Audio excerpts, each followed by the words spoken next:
Hello. Um, Give me a second. I need to connect my drawing tablet so that we can get some better funny reactions.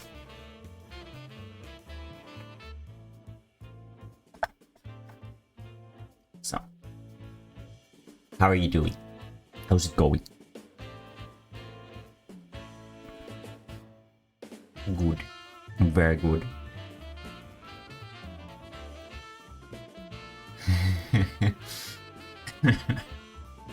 Fair. Fair. Very good. Have you been enjoying the game?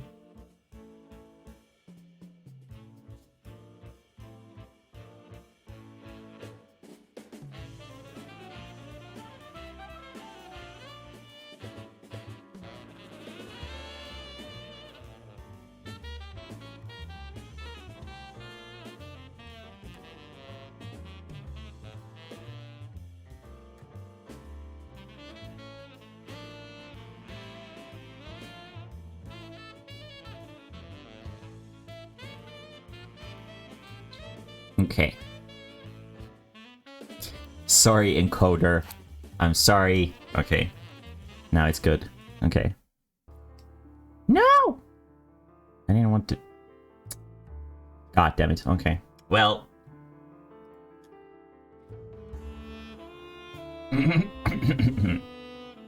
Okay.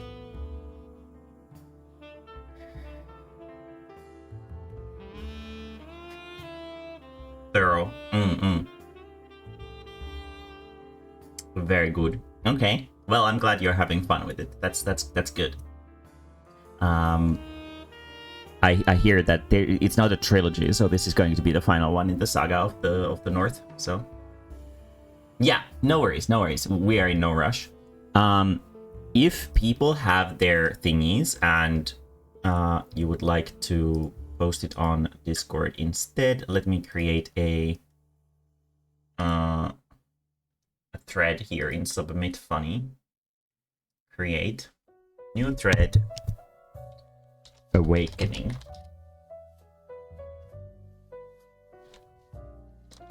It's time. You can post your lists in the Awakening channel on the Discord as well. They will eventually be deleted, so I think it lasts like 48 hours and then it's gone. So if you'd rather have your list there, you can put it there as well.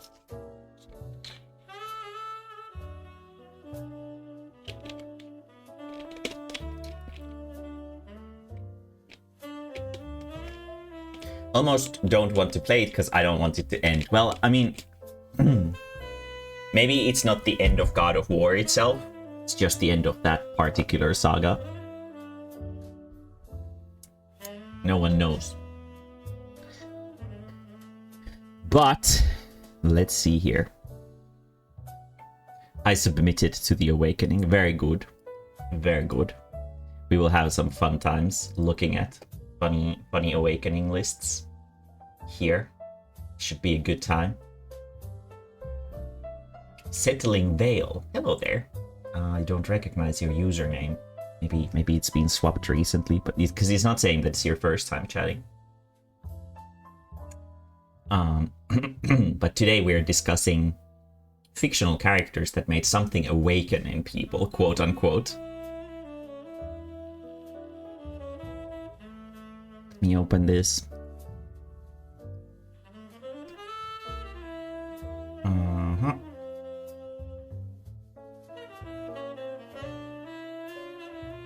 Assets.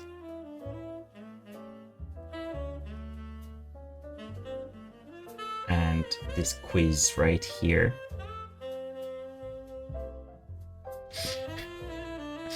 Very good. I made this beautiful list, and people got to fill it.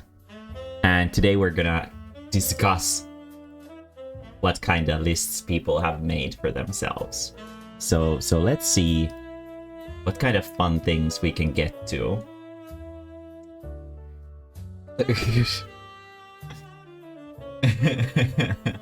Okay. Let me download this. Let's start from Mighty's. Since since you were so eager to send your list.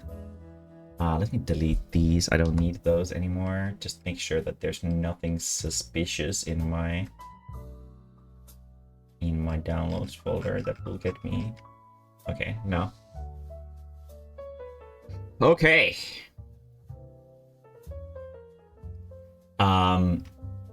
We actually, it was like, I think it was the day before. It was the day before. What is exclamation point followage? What does that mean? I don't have a command for. I don't know what that's supposed to do. I'm sorry, Settling Vale.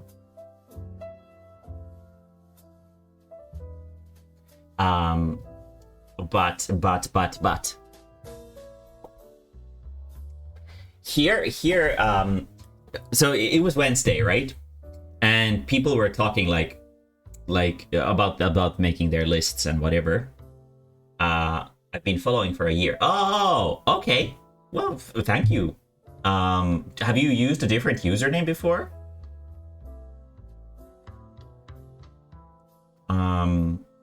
Or maybe you've just been lurking. In that case, it would make sense. Yes? Okay.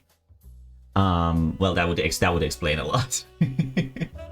Do you mind me asking what was your username in the past? But Might is here. Fucking, I think it was Yersu who was like, I bet the mummy milkers person who awakened mummy milkers for Mightis was Skilla. Let me. So let me find some of these characters and we can observe them. So here's Skilla. She's a character from the Hugo series of games. Probably I forgot. Well, don't worry about it. She's a character from the old Hugo games from PlayStation 1, and I guess she's a witch. I don't really remember her much. But what I was really confused about is that, like, in this official art, her nipples are showing through her outfit. You can see, like, the nipples. Why are her nipples showing through? What the fuck? I was very, very confused about that. But okay. So let's analyze this. She awakened my thirst for them huge mummy milkers. Maybe also had something to do with my interest in evil ladies. Yes, indeed. Mightis is the one person who is super into Lady Dimitrescu from Resident Evil 8 and into evil women in general, I guess, quote unquote. I wonder. This makes me wonder. Like, it makes me a little bit nervous to meet your significant other in the convention. If you're particularly into evil women. Also, is the volume okay? Oh shit, Kuski, since you're here, you should also fill the fucking list. You should fill the list. Fill the list, everyone, and I will analyze you. Thirst for huge mummy milk. Well, this isn't really surprising. At what age did this happen, Mightis? Please, enlighten me. Like, considering it's Hugo, I'm gonna assume that it was when you were, like, pretty fucking young. Unless you were playing Hugo when you were like 15 or something. What?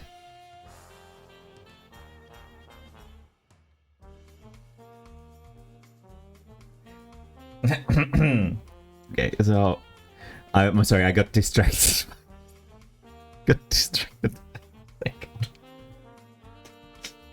Oh, okay.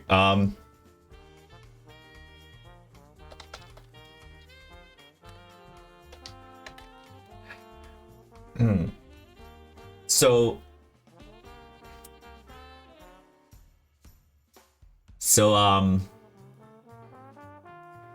a fictional serial killer is who got you into philosophy.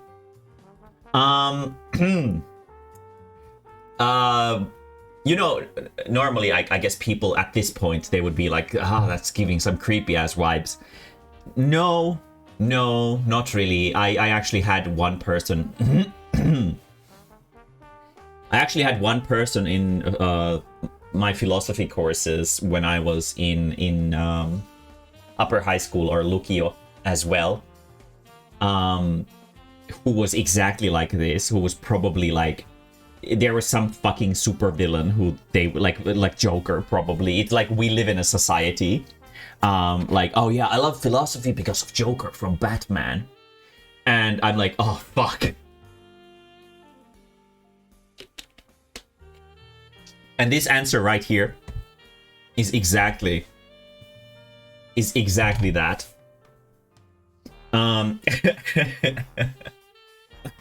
You must have been so fucking cringe when you were in upper high school.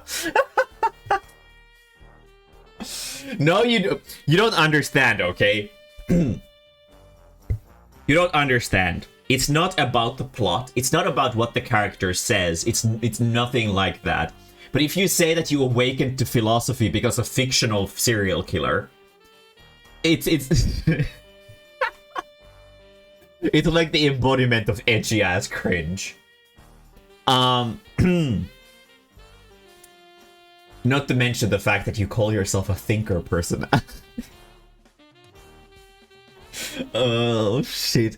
It's like when people say, like, go to a store and they're like, or like when a person achieves something and they unironically say, yeah, you know, I'm a really modest person. Oh my, it is. It's like, I guess there's just something about you that like makes you very attracted to villainous characters, like antagonism, one way or another. Which is sort of understandable, I guess. You sort of give off like very soft boy energy.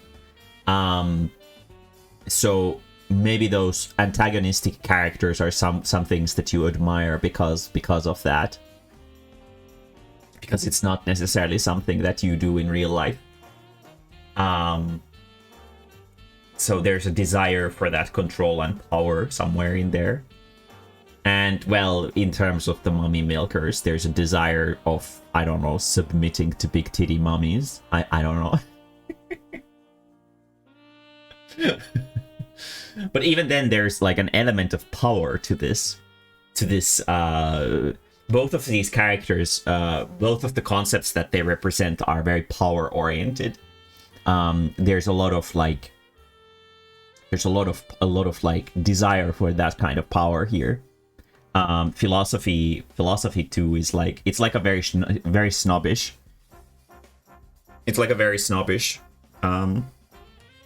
thing to study in school, and it's usually the people who live in a society who study philosophy. I studied philosophy as well. I mostly studied it because I was like a fucking know-it-all idiot, and I wanted to seem smarter. Oh yeah, I did study philosophy a little bit. Yeah. I studied. You better be fucking studying your form, okay? Okay? Go study your form and fill it up right now. I want to see what awakened you, something in you. But there was this one guy in our philosophy class who had like a trench coat and a fedora. And he had like the most dweeby ass loser face in the world. Like big glasses, sort of like zits all over his face. And he was so scrawny. He was like maybe 150, 140 cm tall and really skinny. He was like the least intimidating guy wearing a trench coat and a fedora. It was like the embodiment of cringe.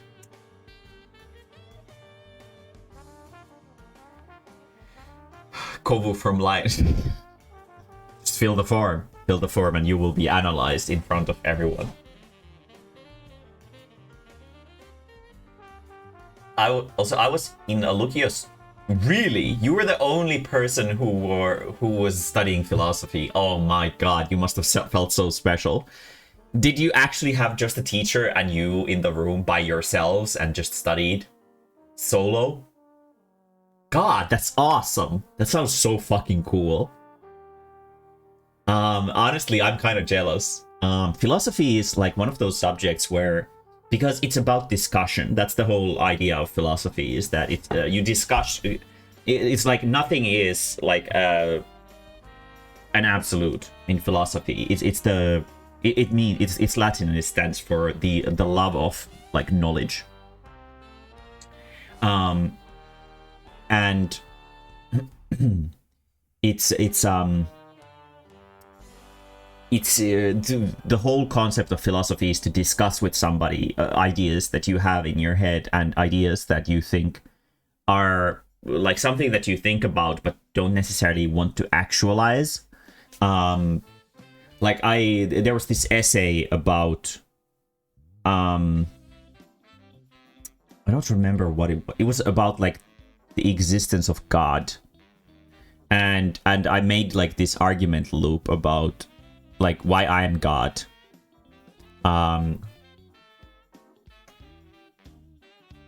Based on like the faith, like the statements in Christianity and other things like that. I had like I don't remember what the logic loop was, but I made like a logic loop for by which argument I am God. It would have been really fun to discuss that with somebody, but because it was like a classroom situation like that, it was really hard. Like for me especially, it was really hard to discuss like these really arrogant thoughts. Obviously I didn't necessarily think that I was God, but it was just the idea of arguing for something like that. It felt like sort of embarrassing. But if I had had a situation where there was only one person with me in the class and I could just open my heart and sort of spill everything and talk about like whatever sort of spit brought into my mouth, I would have really enjoyed that, I think. Why a table is a table, or is it? I mean, that's like a very basic thing into philosophy. That's like the first thing that you usually learn, is like to question things. That's the idea of philosophy, is to question things like why. Because like for example, a lot of our world is based on laws and rules and stuff like that, and philosophy exists to question those laws and those rules and stuff like that. So usually is this a table kind of questions are the ones that start the whole philosophical conversation. In my case, I studied philosophy and art a lot more than other stuff. Utilitarianism was something that I was really into personally. Not that I personally think that it's correct. For anybody who doesn't know, utilitarianism is essentially a philosophical ideology that states that whatever is best for the greater good is best for it's like morally the best option.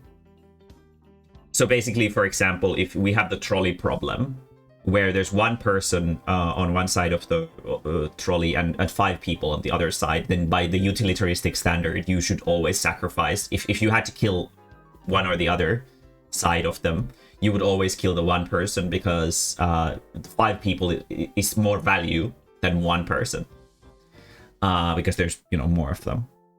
That's the basic principle of utilitarianism. So I'm going on to feel I'm a fucking idiot. Fucking cringy ass nerd myself. I'm not gonna go on a tangent on this. However, what we can sort of determine from this is that you're an edgelord. There's a lot of edge here. There's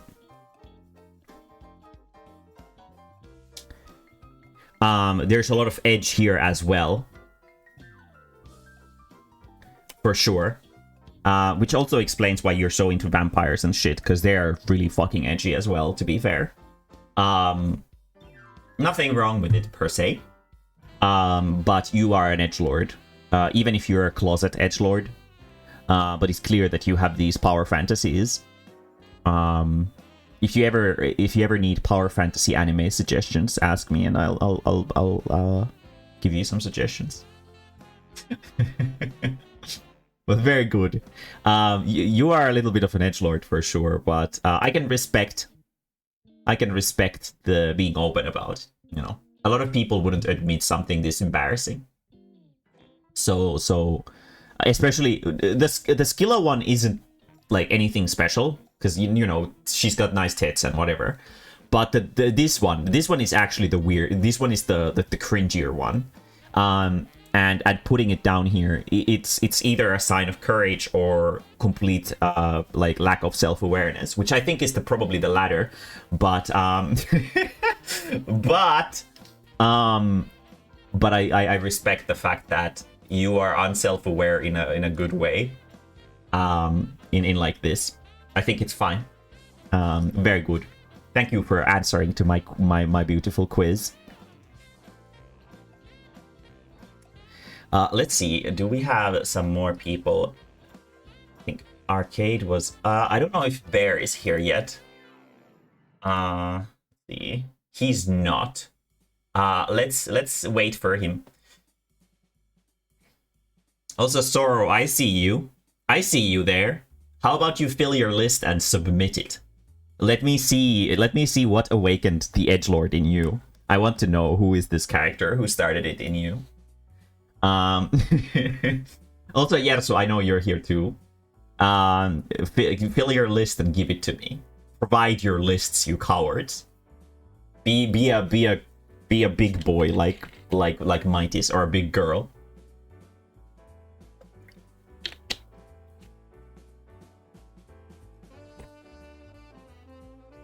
Sida. While we wait, I guess I can fill a list of my own. Because I didn't do one. Let's see here. What awakened?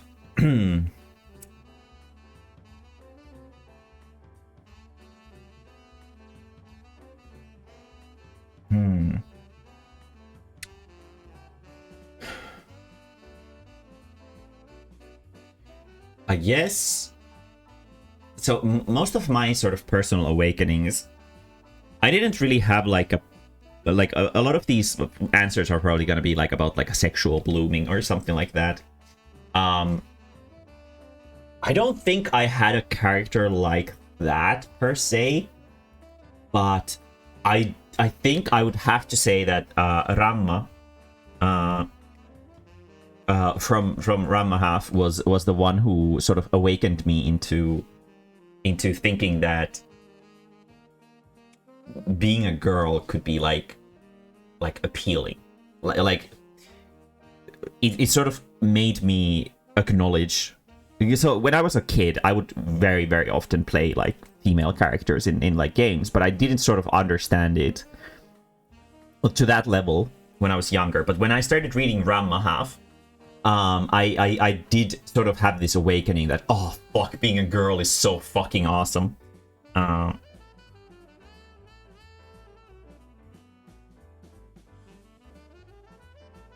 So Rama was like that character for me. She was like a character that I really, really powerfully desired to be, because he had everything that I could want, which was to be a girl. Which is kind of sad, I guess, if you think about it. Well, she had also really nice tits, which is very cool. So that was definitely something that awakened in me. Then much later, wait, let me actually. So if people don't know who Rama is, let me Google you guys a picture. Let me find a picture. I'll take this one. This old anime cover. Oh, it's so cute.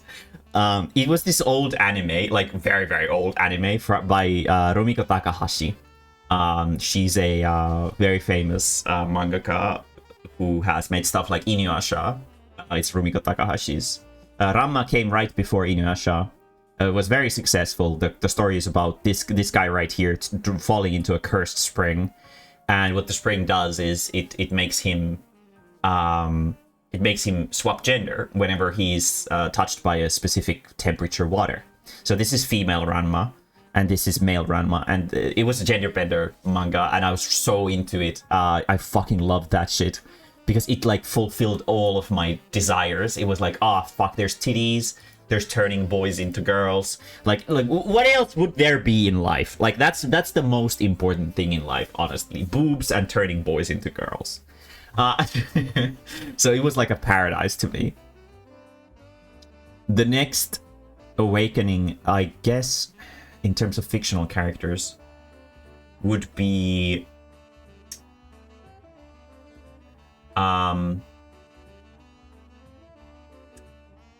yeah, so of course you forgot. It's not about the fact that you're embarrassed to fill your fucking sheet.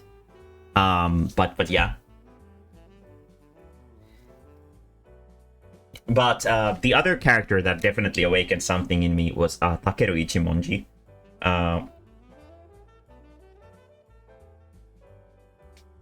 I've mentioned about him before. He's the first character in my life that I've had a crush on in like sort of adult age.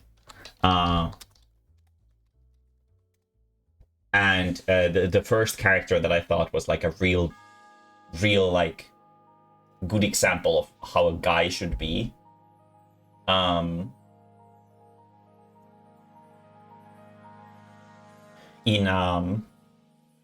In manga, and he's this character from Boku Girl, which is my favorite manga of all time. It's about this guy turning into a girl, and then Takeru falls in love with him, and then while they're trying to figure out, while the main character is trying to figure out how to turn back into a boy, Takeru falls more and more into love with him, and then they end up deciding to not turn back into a boy, and they become married and whatever. And it's like a romantic, pretty horny series. If you find a similarity with this description and Clown Fist Twister, is because this series single-handedly inspired me to make Clown Fist Twister, because I wanted my own version, my own self-insert. I wanted my own self-insert version of this because I loved it so much, and Takeru was so fucking... I honestly don't think that Ren is as bro as Takeru is. Takeru is a really fucking bro guy. He's so bro. So in that aspect, I feel like Takeru is the OG male waifu that I've ever had in my life. And this was after I had come out of the closet. So it was like all the more special to me to have my first sort of like fictional male character crush, because now it was okay. It was like the first time in my life that I could openly be okay with having a crush on this fictional character. So he has like a special place in my heart because of this. But yeah, those are two of my awakening characters. I wouldn't really say that I had like a furry awakening or anything, because as I've mentioned multiple times, I'm not really a furry. So I don't really have like one of those really funny ones. But yeah. Rama was my first manga. I was like 8-year-old. I think my sister was about 8 when she got into it too. I was like maybe 12 or something. I fucking love that shit. Don't think it's that good anymore. I don't like the old-fashioned status quo type of storytelling, where basically the characters have like a romantic situation, everything is going really well, and then some random occurrence fucks it up over, and then they return back to sort of like back to square one, essentially. So it's basically to drag the series on forever. But yeah, I am not a huge fan of those. But let's go to Bear's list next, since Bear has been excited to expose himself. So let's see here. We have... Let me find this right here.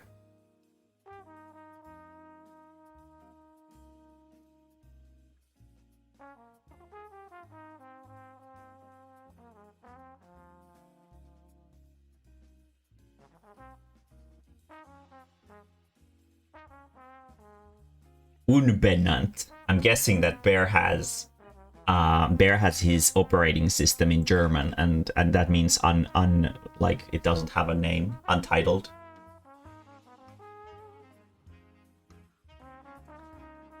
You're making it sound like I'm some pervert. What do you mean?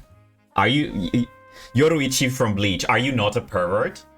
What is there to discuss here? Let's find a picture for everybody.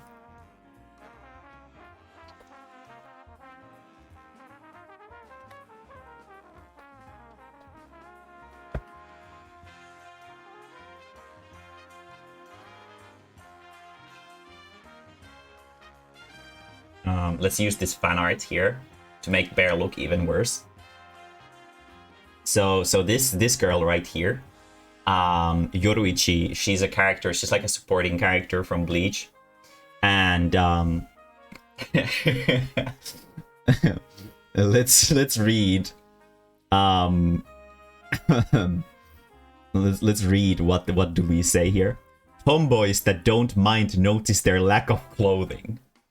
Oh, definitely not a Indeed. Yes. I bet I can tell the exact moment when this happened was when Ichigo was in like a bath in like the first season. It's like in the first arc. He's in a bath and Yoruichi walks in. She's like training him or something like that. She walks in naked. And Ichigo is like, fuck, what are you doing here? And then Yoruichi just like sits with her legs spread, and she's like, stop sitting like that. That was definitely the moment when Bear's head went like, bling. This is true love. Oh, fuck.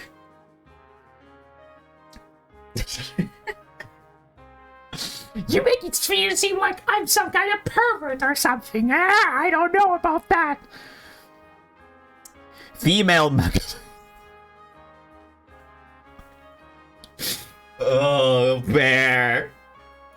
Let's find a female magma grunt for Bear. It's probably the Auras design.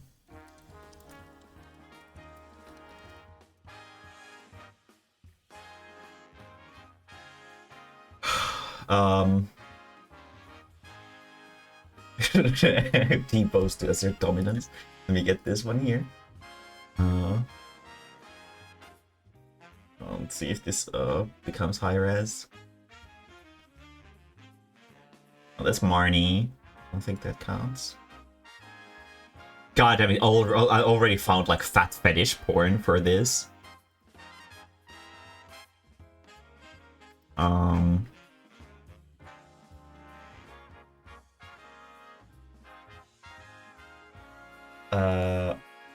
Yeah, let's just use this one. This is original Sugimori art. So I'm guessing you mean this one, right? This particular design here. Because it mentioned something about warm and cozy clothing. You can see that there's this weird woolly. Yeah. Here we have T posing to assert dominance. It's the model from Omega Ruby and Alpha Sapphire. Okay. Characters covered up in warm, thick, cozy clothes, sweaters, leg warmers, etc. Why don't you... there's something that's missing from this.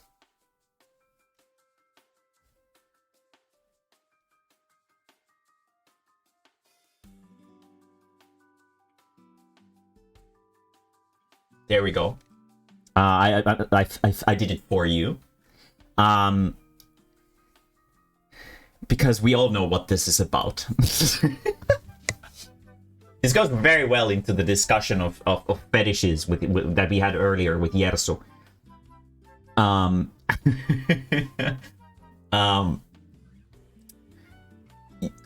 Characters covered up in a warm, thick, cozy clothes, warmers, etc. That's like a very it's like a very.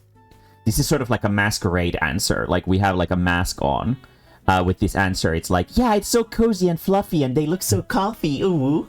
But it's not about that. That's not actually what it is about. It's about the fucking sexy ass girls wearing these clothes because it makes you want to hug and squish them because you're a horny piece of shit. Let's be real here, okay, Bear? Let's not try to beat around the bush. Like fucking seeing like a fucking Pikachu covered up in warm, thick, cozy clothes, sweaters, warmers, it wouldn't incite the same reaction. It's specifically the female magma grunt. It's not Pikachu. Why is it not Pikachu wearing a nice sweater? It's specifically the female magma grunt. Because there's some horny involved in this. Horny.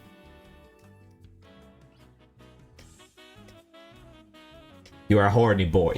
You're a horny boy. Admit it. Accept it. 80% of the Hades cast, making me question my straightness. There's no straightness. What do you mean? What straightness? Wait,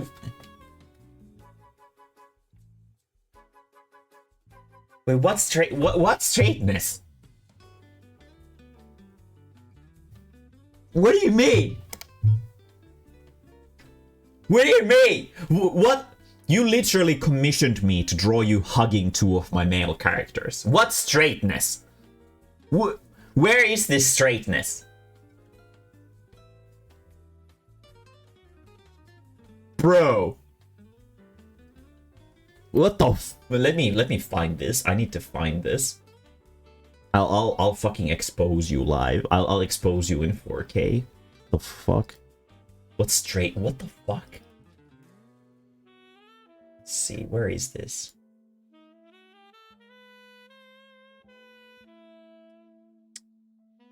Wait, where would I have saved this? Why is it not in my...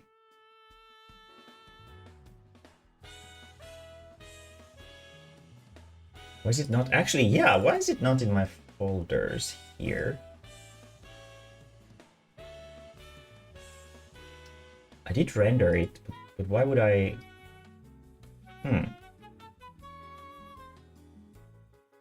No... Doodles? Is it here? No... Huh. Well... I think you shared it on your server, so I think it might be in the art channel here. Is it? Is it fan art? Because your server, let's see, fan art.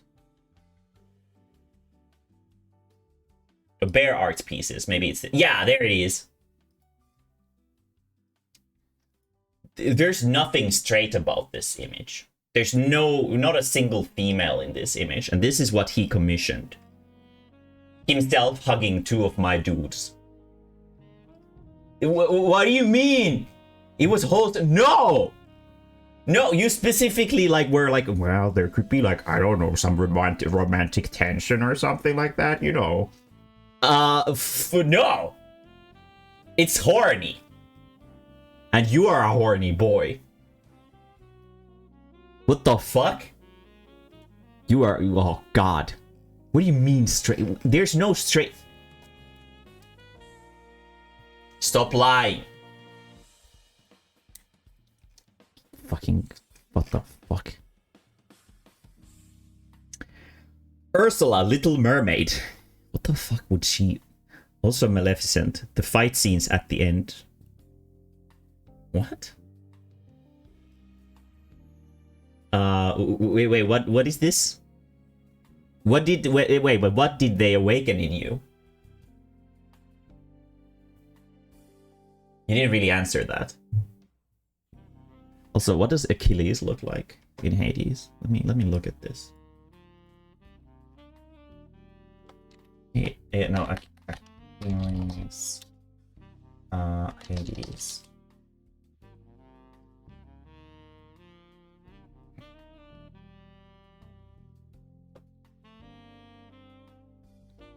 This guy?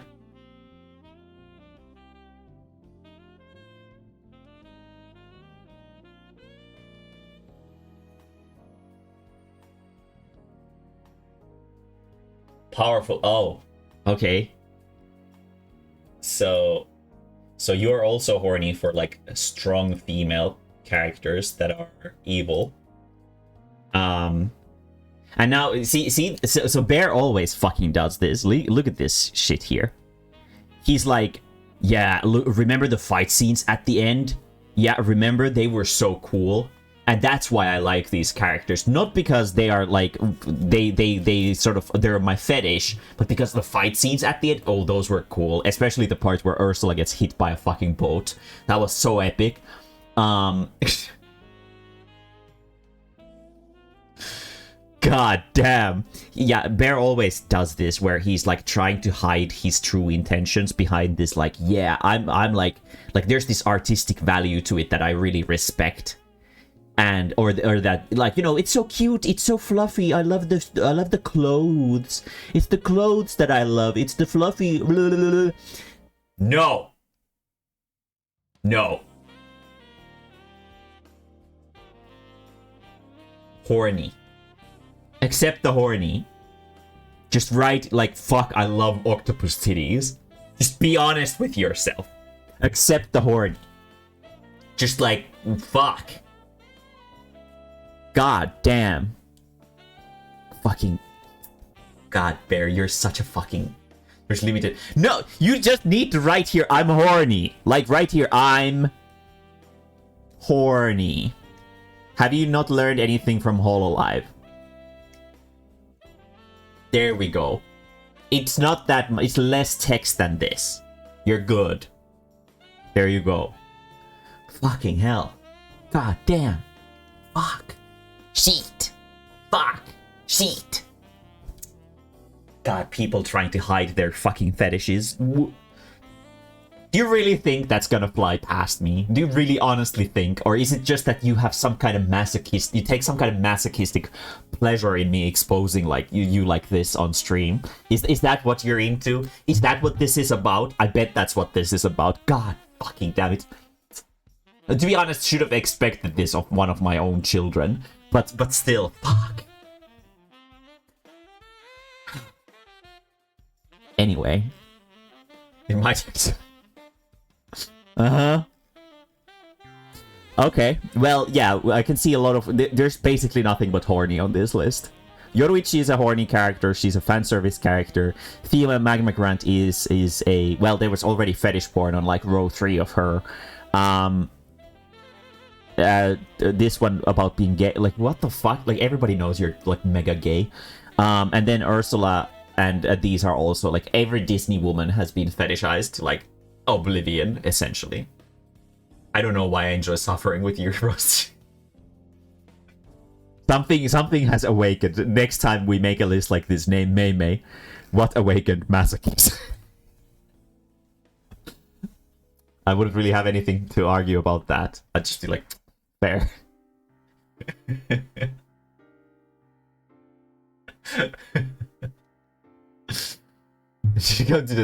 Might be a little bit too expensive to just go to a single convention all the way from Germany.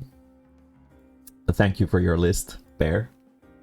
Next time I hope to see a more honest set of answers. Let's see here. Well, the answers were technically honest. It was just that they were given like this.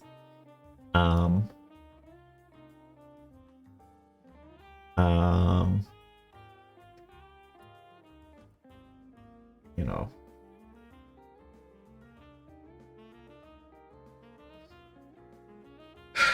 Also, I don't speak... Well, you can speak English here in Finland with, like, essentially everybody. Okay, so next we have another furry list here. Sally Acorn, okay. Let's see. Who is this? Is this from Sonic or is this from, like, the fucking Rescue Rangers? Which one is this? Oh, it's Sonic. Okay. So here we have the mega furry who at least admits that they're a mega furry. The character looks like this. God, I hate Sonic characters so much. Their hands and feet are so enormous. Like, fuck. I think this is the character. Is it? And also Sandy is Sandy Cheeks. It's a Butts reference. Sally Acorn is... She's a character from the animated series of Sonic and the comics. She's never been in any of the games, if I'm not completely wrong. From the older Sonic series, yeah. I sort of remember thinking, oh, she's cute, and I think that was the trigger for furry mode XD. Let's not kid anyone here, Arcade.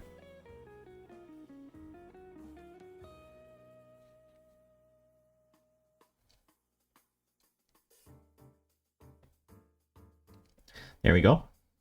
You're welcome. I think Sally Acorn is one of the most common characters. Oh, it is. It's, yeah, you know, Sandy Cheek. No, SpongeBob is full of, like, Bikini Bottom literally refers to, like, the, you know, the panties part of bikinis. It's full of, like, horny, weird jokes. Sandy Cheeks is also a good example of that. I'll take the ooh, yes. I think Sally Acorn is a very common character that a lot of furries quote, being the character that sort of awakened this in them. I've never seen the old Sonic series, so I don't really know her at all personally, to be honest. I've only seen a couple episodes of Sonic X, and it sucked. Well, it might be because I fucking hate Sonic. You can see the characters on the background because I knew somebody would have a Sonic answer here. Yeah, Lola Bunny is another one. Then there's Sally Acorn. Then there's for girls, it's very often or people who are into dudes, it's very often fucking Robin Hood from the Disney movie. Because he's such a fucking, like, he's like so suave that people are like, oh fuck. But yeah, Lola was like one of those big ones. But yeah, well, that's what she would do. It does make you into a furry. Freddy Krueger. What Awaken? Not in the sense that I want to go on a dreamscape killing spree, but the movie made me a fan of the horror genre. Now that I read this, I don't think this counts. Oh well, Freddy XD.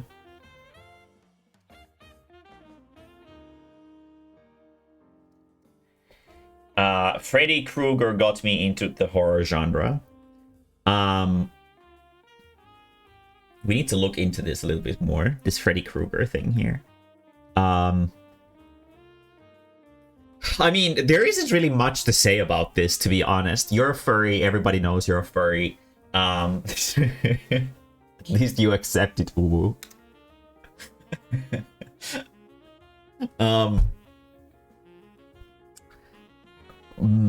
I don't know.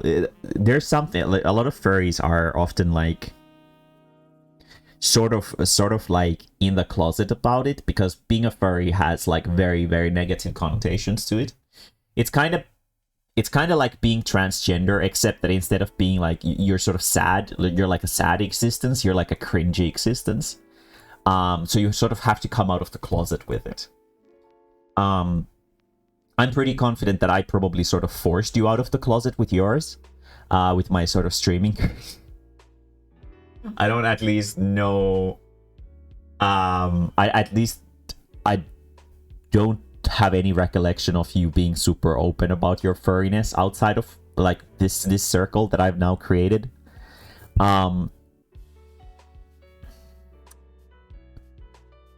If I'm not completely wrong. But yeah, but Arcade has been like a mega furry ever since I've known him. Like, he's a furry to the point where he calls like characters who are like in the sort of anthropomorphic design, he calls them furs, instead of like, you know, just like, I want to be like let's say it's a city with a lot of different kinds of people. If he would have to describe that, he would say instead it's a city with a lot of different kinds of furs. He's like a furry that's that deep into it, like where his language is corrupted by being a furry. And considering Sally Acorn is from a really old series, I'm guessing that this sort of awakened in you pretty early.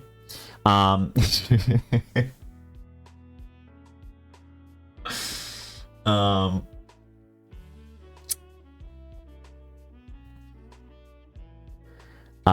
but yeah, it has started very early, hasn't it? Very, very, very early. I didn't I didn't really have any sort of fictional.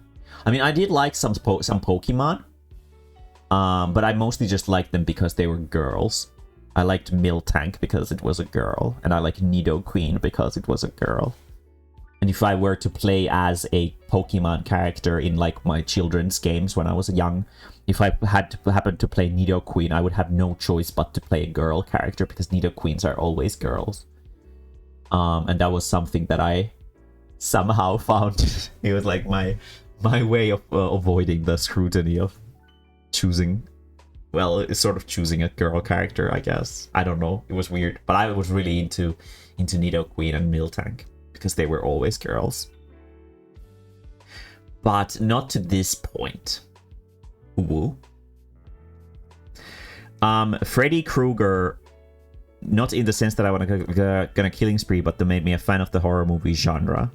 So I'm guessing sort of what we can read here in between the lines is very similar to Mighty's, is that there is a power fantasy here. Because Freddy Krueger is like this antagonistic sort of. He's the kind of antagonist in the series where the antagonist is like the almost like the hero of the series, where at some points you might even root for them because you want to see them being powerful and whatever. Obviously, the antagonist isn't going to win, but there are a lot of people who probably would want him to win. It's sort of like Kira from Death Note, where he's the main character of the series, but he's also the main antagonist of the series. And a lot of people root for him, even if they don't necessarily have like murderous tendencies, but they root for him because he's a powerful character. He has a power fantasy attached to him.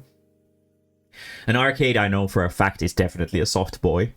So this is a very, very, very similar answer to Mighty's answer from earlier, where there's definitely a desire for power embedded into this. Fan of a horror genre, but specifically a fan through Freddy Krueger, who is like a powerful character, who has it's not that you got into horror because you want to be scared, but it's because you find maybe the antagonist admirable on some subconscious level, mayhaps. Because of the power that they have. And I think Mighty's answer was quite similar. There's a certain sense of power and eminence to these characters, both of these. Power can be pretty... Well, it's not necessarily even about being hot or sexy or anything like that. Because, kind of like, while it's easy to sort of accustom power to like sexuality and whatever, because power has a big part in the bedroom as well. But if you are a more passive person in real life, it's very common to fantasize, like be really into these power fantasy types of deals. It's very, very easy to be find these powerful characters very attractive, because it's something that you subconsciously desire for. It's that power. It's kind of like when we were talking, like when Bear thought that he had like found out some kind of secret about me, that I'm like into, like my personal sort of preference in, what is it called? Not position. Well, I'm a bottom when it comes down to bedroom stuff. And Bear thought that was like, oh fuck, when Mae-mae exposed as a submissive. And I was like, yeah, it's because I'm really dominant in real life. I have like a very dominant personality.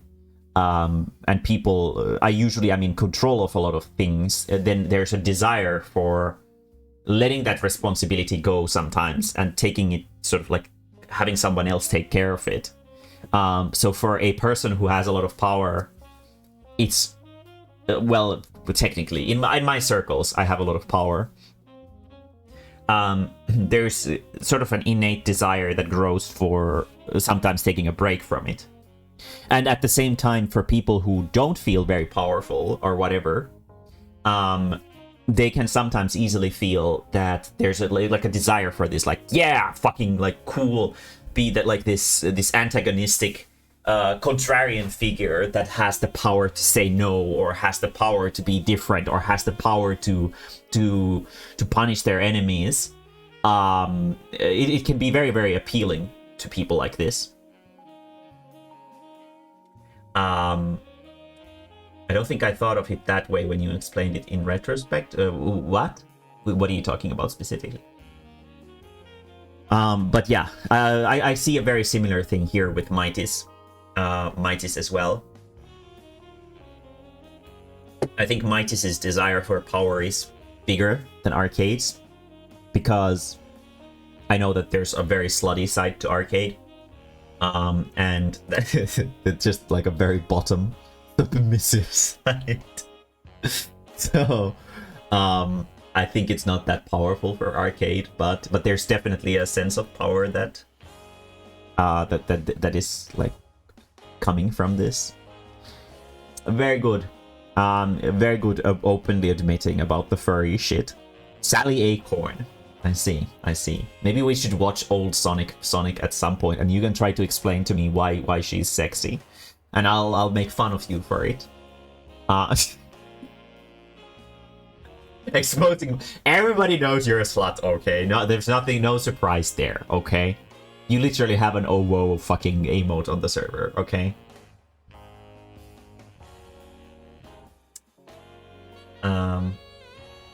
No, you literally had, well, it's not that per se. It was, you literally had like Mae-mae. You literally said like Mae-mae exposed in 4K or something like that when I mentioned about it on stream. Or it was like something like, oh, now I have something to fight against you with, or something stupid like that. But it didn't turn out well, because I don't really have any shame in that, because it makes perfect sense. I have a lot of sort of, well, you know, I'm a very sort of oppressive personality. I have a very sort of you guys know what I mean. I'm sort of, I have a big personality, I guess. And sometimes it's nice to take a break from that, and that's what it is. There's nothing else to it, really. Yeah, probably. But very good, nice answers.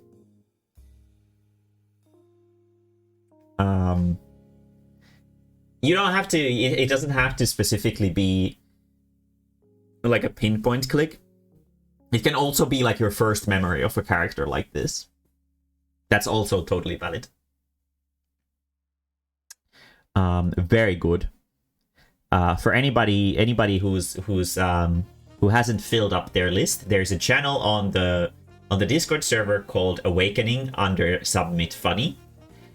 Put your lists there, or if you're too ashamed of them, even though they're gonna be shown live on stream, DM them to me.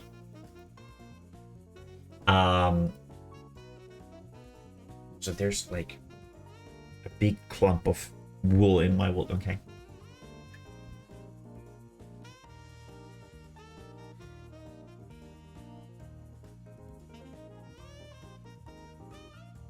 Fair, oh whoa. Yeah, exactly.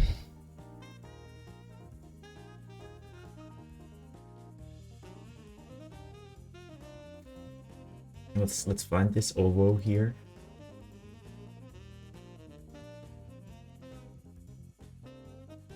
Let's see here.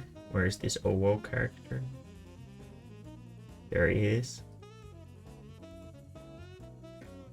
Does this look like a dominant face to you guys?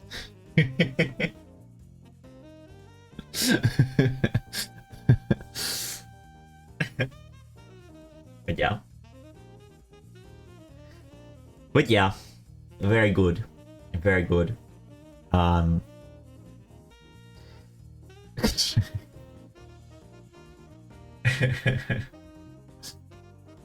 But yeah, it's like, you know, it's there's not necessarily anything wrong with having these power fantasies and stuff like that. Everybody has like something that they sort of crave for.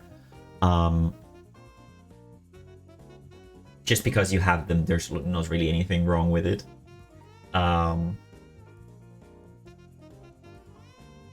This is almost as hard as character design. Just look deep into your soul and you'll find something, for sure. I know you can do it, Yerso. But yeah.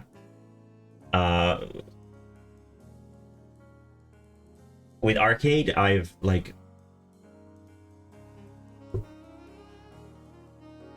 sort of gone over like a lot of phases with him, seeing sort of his characters and stuff like that. So I know him pretty well. I can just sort of pinpoint stuff about him pretty well. I'd say, it's I can there are some sort of things about him that I know because of how long we've known each other that maybe even he doesn't know about himself.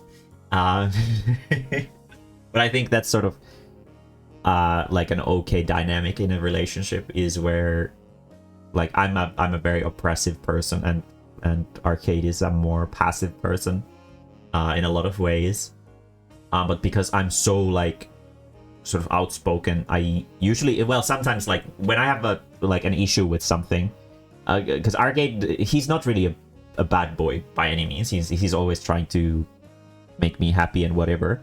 But sometimes I get frustrated with something that he might do, and because I'm very prideful, I usually sulk about for a little bit. But because I usually always manage to at some point tell him, we end up always like coming out better after that. So having that dynamic of, because I know that because of his personality, he's like a sort of passive person. He will not poke me, so I have to sort of take the first step. So it's you know, it can sort of be good for me too, because there's no real point in sort of hiding if you're uncomfortable about something, or not happy about something, or frustrated about something. I sort of sometimes take like this, especially when Arcade is here, I sometimes take like this very responsible role, where I feel like, because we're in a country where Arcade doesn't sort of know how to go around and whatever, so I sort of get this feeling that I should be like a mom to him, and I don't really want to be a mom in a relationship, you know, and that sometimes frustrates me. But because he's not really an aggressive type, I know that despite the fact that sometimes he does stuff that frustrates me and annoys me, he doesn't do it on purpose. It's not that he's doing it to spite me, it's just that it's just the kind of person he is. So if I just explain it to him, then he's like, oh shit, and I'm like, yeah, and then everything goes well. So having like a dynamic of having a very dominant person and a very passive person in a relationship, I think is a good thing. As long as the dominant person isn't, as long as there's some self-awareness to the relationship, where it's not just like I control your life, or I choose what you should do, or sort of stuff like that. It's just, you know, more about both wanting the same thing, but the expression of how to get to that point is a little bit easier, because we don't have we don't fight, because Arcade is a pussy, so he doesn't fight back when I get angry. So and then I feel like an asshole if I start something, because I know that Arcade isn't gonna fight back. And then I sort of self-reflect, and I'm like, okay, maybe I shouldn't be super mad about this, because there's probably nothing that he could do about this, because I didn't signal about it at all. So, you know, it's good. It's good. As long as I manage to stay sort of self-observant and not get sort of lost in rage, which sometimes happens. yeah, it's good to have this dynamic in a relationship, I think. Where there's this uwu bitch, and then there's me. I did not expect to be in a relationship where I call my boyfriend an uwu bitch. Anyway, on a more serious note, I do enjoy submitting the sheets because you manage to attack people in a good, fun way. You're really good at tightrope between holding back and genuinely hurting someone. Yeah. I've hurt a lot of people in my life. And it really feels awful when you really hurt someone's feelings. So I've become quite perceptive to how I should word things when it comes down to stuff like this. Because it's not like I want to hurt people's feelings. I do enjoy a good, fun banter because, it's fun. But obviously, I'm not doing this to sort of hurt people's feelings. I'm just saying things that everybody thinks and you thought about yourself when you made the list, but you don't maybe have the courage to admit it or something like that. So then it doesn't hurt because you already knew the answer, and I'm just vocalizing the answer, and because it's the answer that you were expecting. It's sort of in your comfort zone already. But yeah, obviously this isn't to hurt anybody's feelings. It's just good fun. It's just good fun to it's my own little. It's my show to make fun of my viewers. Gently down the. Is it creek? I don't know. No, is it merrily? It's merrily.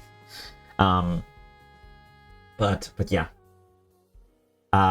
It's fun. It's fun to sort of vent a little bit. It's good for me too because of I have a lot of stress from work stuff and stuff like that.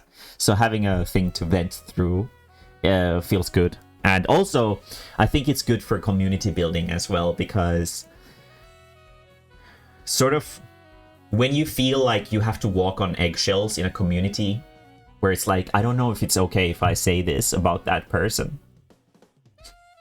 It creates for tension, and it can easily sort of become like this. Usually when people don't have to repress their thoughts and stuff like that, it can very easily sort of start poisoning itself and corrupting into a bigger boogeyman that it actually is. Like if you find somebody's behavior annoying or something like that, even if it's just only mildly irritating, like, oh, god fucking damn it, Arcade, I hate the way you use XDs, or something like that. I think it's good to have a community where it's okay to say this, because the mom is saying it too. It's also okay for other people to be open about this kind of stuff too. It's okay to be a little bit, snarky. It's okay to roast your friends,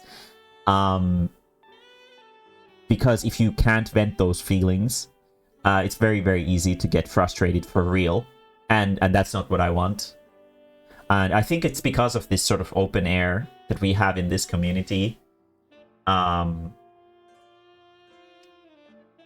It's because it's why we haven't really had any drama in this, even though we've been doing this for over a year already.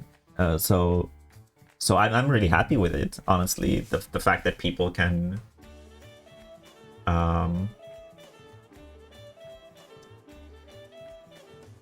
so yeah. You can retreat out, they're fine. Your stupid XDs are fine.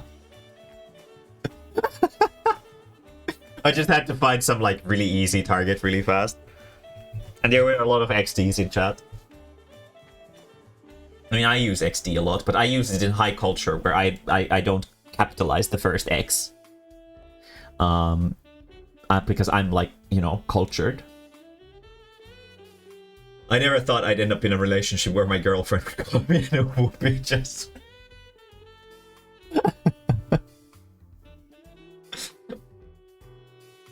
Hello there, Scorp. Scorp! You are a good sample for this. We are doing a stream about this. What fictional character made something awaken in you? There's a form in the announcements channel of the Discord server, my Discord server. Fill this sheet. You can interpret awakening however you wish. We've had a lot of people talking about their fetishes so far. We've had people opening up about becoming a furry. We've had people talking about their power fantasies. Lots of interesting things. I took a look at Mighty's sheet and a fucking called. Yeah, I actually mentioned about this, that we talked about this on Wednesday, that this is definitely gonna be a skilla.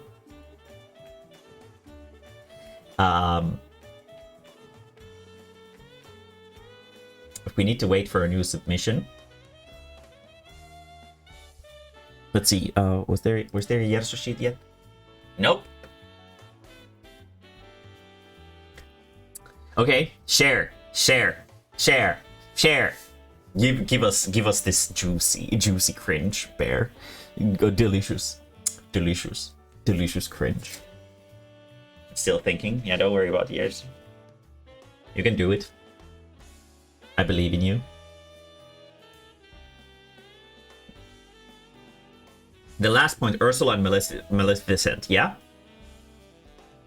What about them? Is this going to be that you find the dragon more attractive than Ursula or Maleficent herself?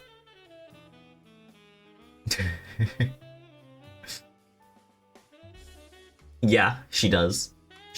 Yeah. Let me see if I can find this. If anybody hasn't seen the movies but has played Kingdom Hearts, she's also a boss in Kingdom Hearts. Ursula Giant.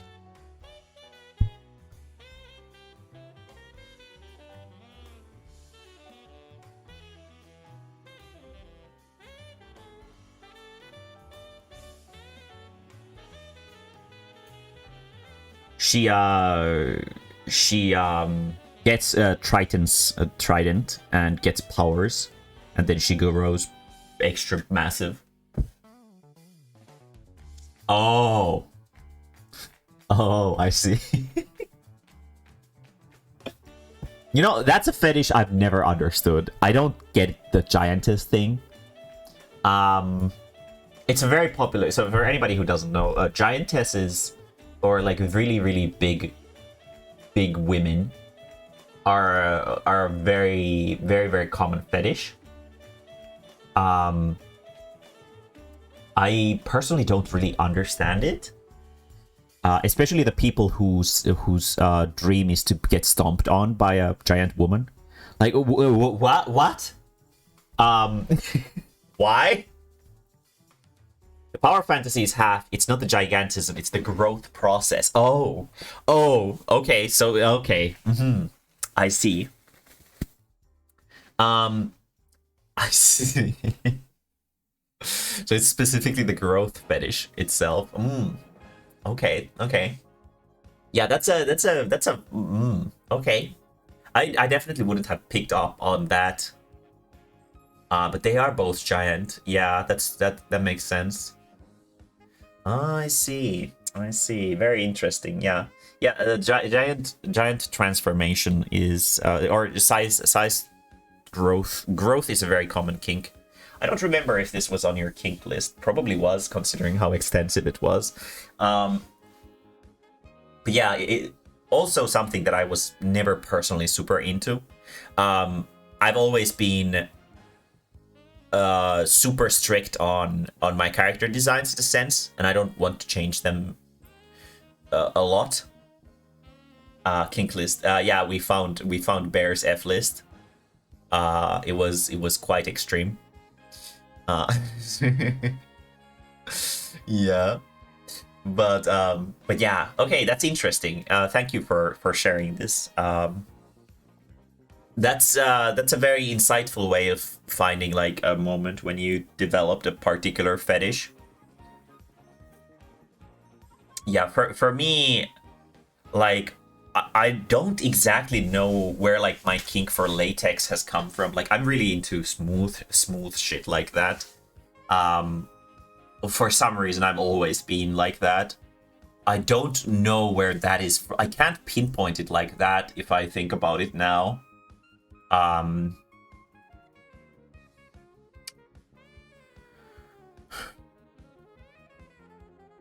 Smooth is good though. It is. But like I'm trying to figure out, like, there's nothing wrong with the fetish itself. It's just that I'm trying to figure out, like, where did that come from? Because I think like Terra was the first character that I had that I drew with that sort of skin tight shiny outfit. And Terra is a very old character. She's from like probably like 2008 or 2009. She's like really old. But like, why did she have that outfit in the first place? I don't know.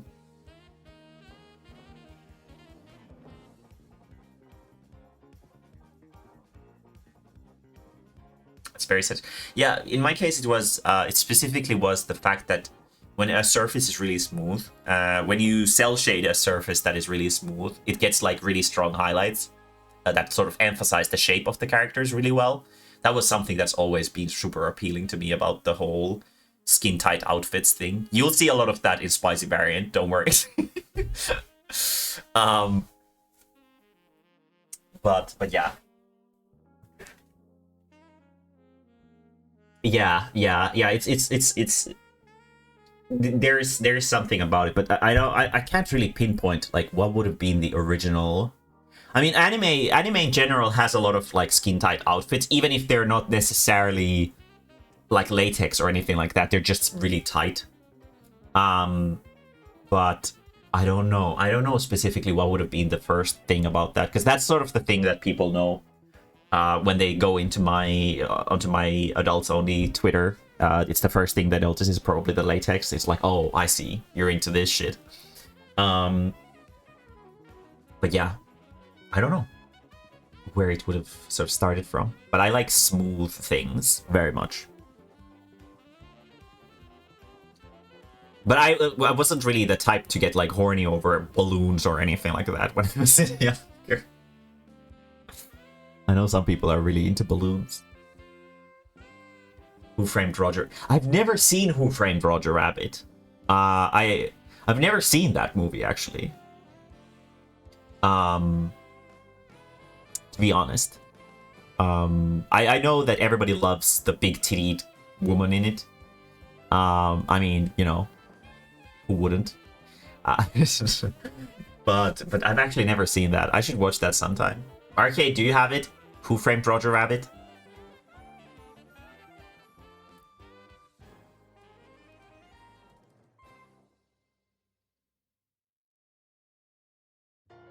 Yeah, tight clothes. Yeah, she has. Yeah. We can watch it. We should do a watch along. I mean, I'd be down, honestly. Just need to find a good. After I'm done with the books. After I'm done with the books, which I should be done after this week, I'll be able to sort of go back into my proper work cycle, which is I'll start working on my webcomic. Scorp's character is actually going to be the first one to be featured in it. And then I'll be working on a few light novels at the same time, kind of depending on my mood.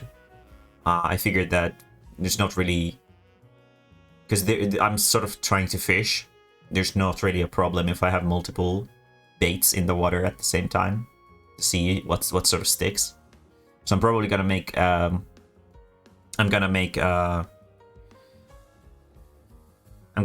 the Sheep into a novel, and then two like isekai novels, one for boys and one for girls.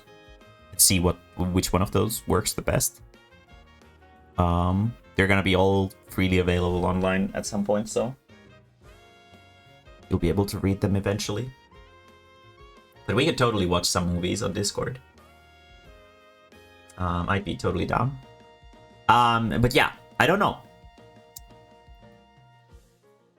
I wonder how many VTubers there are who are openly talking about their weird kinks on stream like this. I know there's like that sort of culture where like, I'm horny is like really, really popular, but when actually going into like, yeah, I wonder why I have this fetish for latex. I don't know. I wonder how many people there are who do this. I'd probably make great friends with other people like this as well. A surprising number.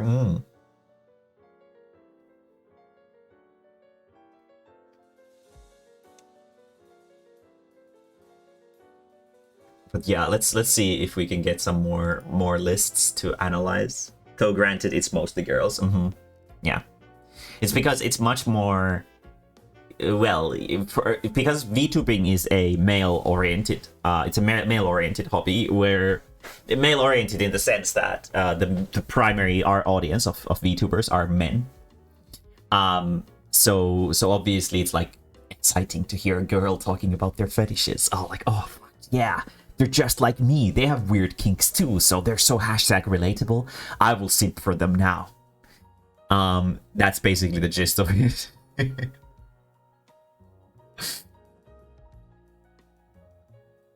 Oh, she's a subby bottom. Yeah, exactly. They want that fantasy. They want that erotic fantasy of it. It's really appealing. Sadly, people don't simp for me. Not yet! One day I'll have simps too, and you guys will be so jealous. Honestly, I'd probably get kind of uncomfortable about people simping for me. It would be kind of weird. Okay, Jers's list. He has written everything with like super tiny letters again. Let's see here.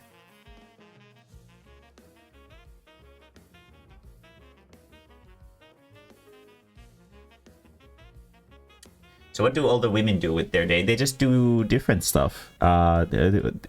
It's just that you hang out in circles that are very male dominated there.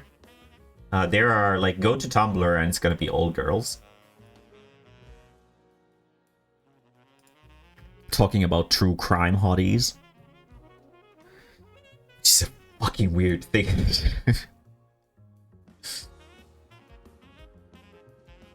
Peach requires me to sacrifice a goat. Yeah. Okay, so my brain not work. Cannot think of anything. Lol xd unu lol. Maybe link with the Gerudo outfit for femboys. Don't know. Found it interesting how Yoshi can vor so many enemies and berries and not get fat. Hehehe xddddd. I'm not a furry, by the way. Mae-mae light.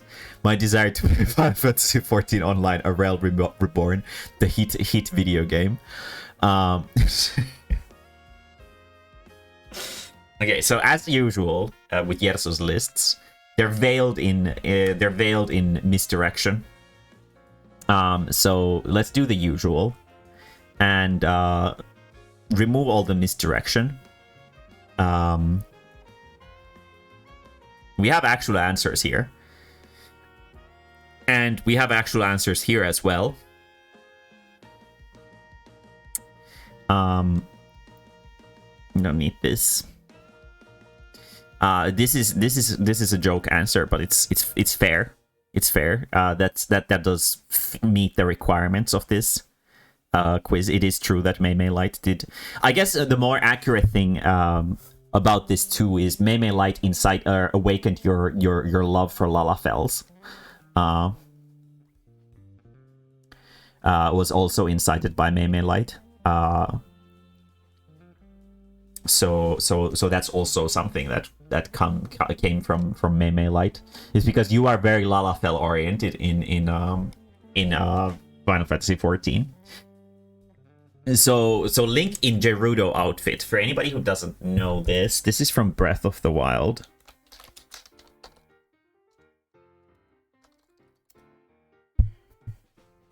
It's specifically the Gerudo. When he has to like disguise himself as a Gerudo, and because Gerudos are an all-female race, the outfit is it's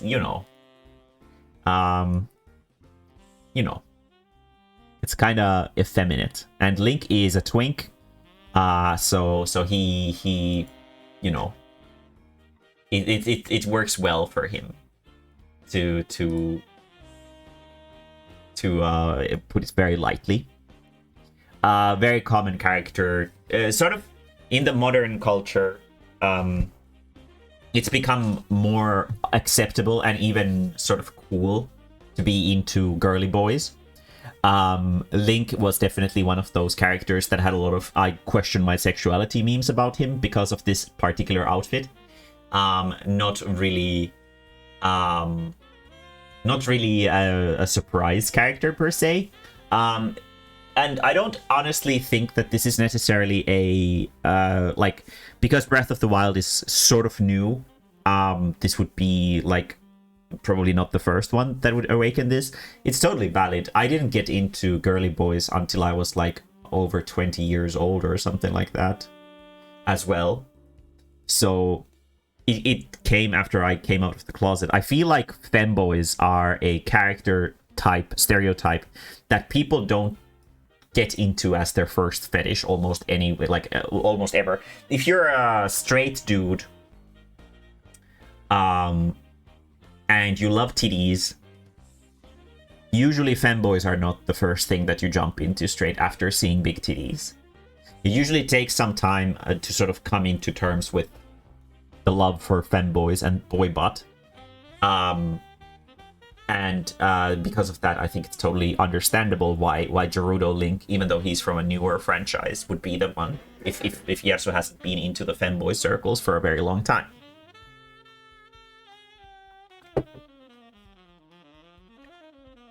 Yeah, Link is. I mean, only lately he has been sort of twinkified more and more. He's become more girly. Maybe add to that random episodes of Lilo and Stitch, Kim Possible, and Donald Duck where they show these funny inflation type. Right. Yes. Those are usually the sort of awakening point for like these particular kinks. So here we have this.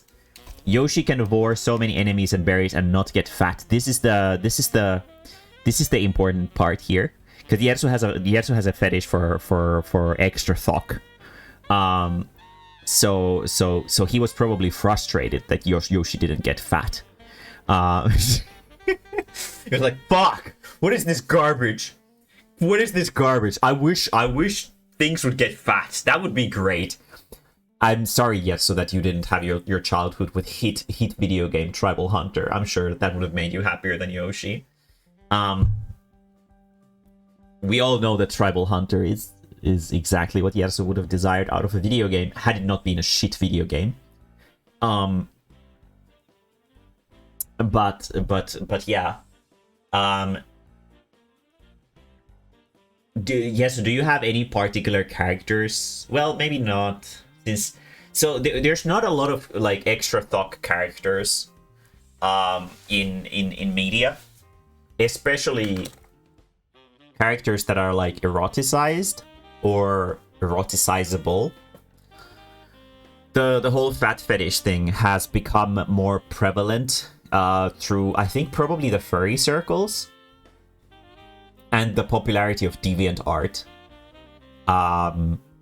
A lot of people, the fat fetish has become much more a thing through Western porn, specifically from the States. I think I've talked about this multiple times, but a lot of people who have insecurities about their bodies or whatever, sometimes fetishizing those insecurities is a way to accept them. And I think the reason to why there's so much fat fetish porn in the States is because there's a lot of bigger people in the States. So it's a way to sort of, deal with that. Not for everybody. Some people just fucking love the thok. But it would explain why it's so common in there. And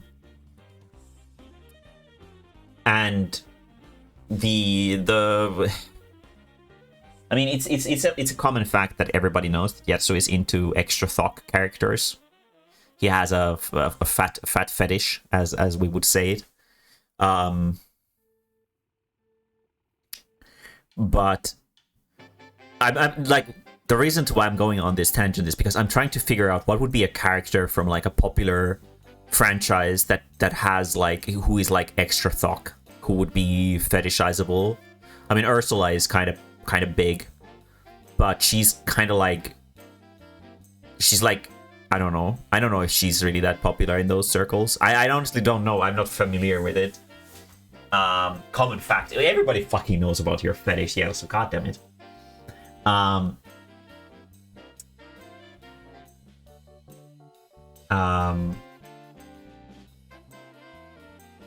Yeah, I know DA. Yeah, DA. But for anybody who uses DA, they will make it so that anybody on the site can use your artwork for their artificial intelligence application that makes art that is copies of your works, essentially, or like similar style to your works. So if you don't want that, be sure to tag your works with like no copy, please.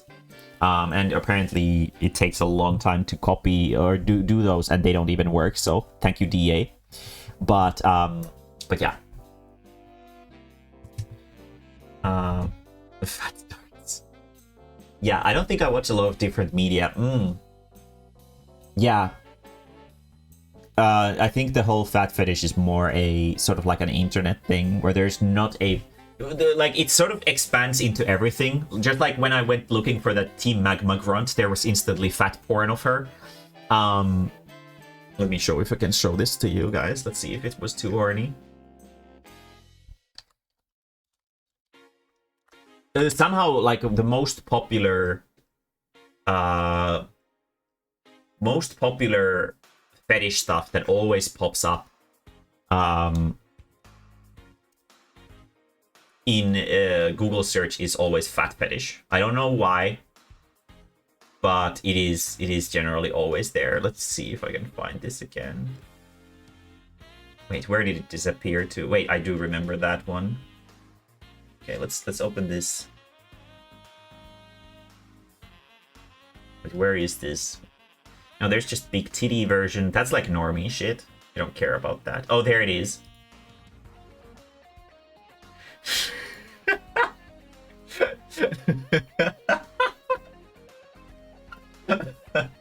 I have to scroll far down. If it's a female character, there's almost always some weird fat fetish stuff of them. Even of these really obscure side characters. And because of that, I can totally see that there wouldn't be a particular character that would be like this. Because the fetish sort of touches everything. But yeah. Now the interesting thing here is the Yoshi thing, though. This is kind of throwing me. Why specifically Yoshi? Do you have a thing for Yoshi? I mean, now that I think about it, last time we did Draw Pile, you drew this Yoshi creature as well. It was like a really fat Yoshi. Is there something about Yoshi that you want to talk to me about?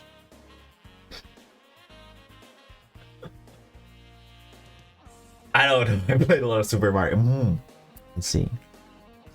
There. This is like Yoshi. With the boar? Maybe. I mean, I know Yersu is somewhat into that too. But the fat is like the real. We should play Sonic Dreams collection sometimes. We should play Sonic Dream. I'm sure Yersu would enjoy that. There's like force feeding stuff in that. We should totally do that. I need to remember this. Let's play Sonic Dreams collection. We should totally do that. Okay. Very good. That's good content. Okay, so Femboys with Link. Yoshi. Probably something to do with Yoshi. So fat Yoshis. Let's actually Google if we can find some fat Yoshi. Let's see how Gersu will react to this. We will determine this based on that.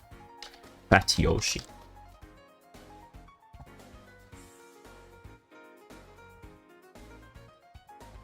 Oh, there's some official art of... Oh, yeah, this would make total sense then. There's official art of Fat Yoshi. Look at this, boy. This is official Fat Yoshi.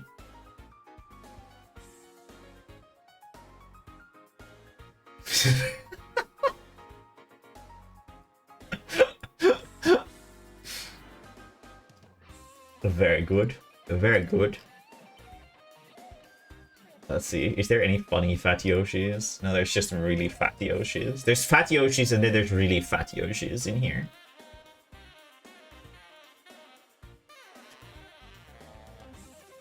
What?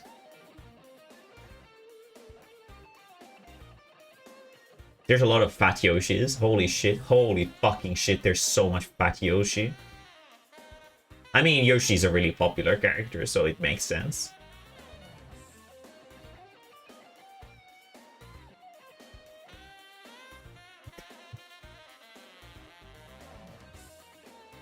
This is like a meme, isn't it? Is this a meme? Is Fat Yoshi a meme? I need to see this.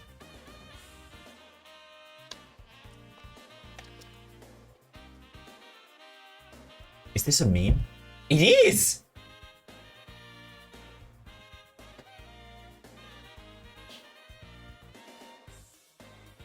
Okay. Fat Yoshi is an actual meme. It's on Know Your Meme.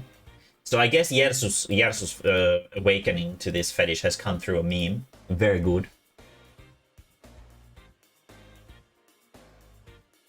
I see. I see. Very good. Very good. Okay. Okay. So there's something about Yoshi here. Something about Yoshi. Let's. Okay. Okay. Okay. I see you. I see you and your Yoshis.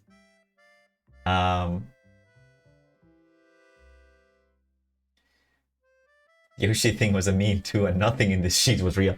No, I don't think that's true. I don't think that's true. It's just that your sheets are always veiled in misdirection. That's how you always answer to your sheets. Dishonestly. We just need to read between the lines and sort of cut out all of the important slack, like this. Specifically, why was this question raised about Yoshi? Did we want Yoshi to get fat? Probably. And then there was I'm not a furry after that. There's probably something about Yoshi. And now there's even more fat Yoshis. Yeah, he's extremely knowledgeable on where all the fat Yoshis are. In these things. So I guess the answer is Fat Yoshi.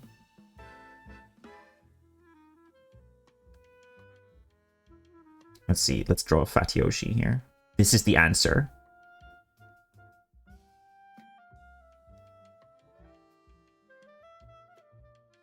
What the fuck does Yoshi's face even look like? It's like this, I think, and he has the saddle on.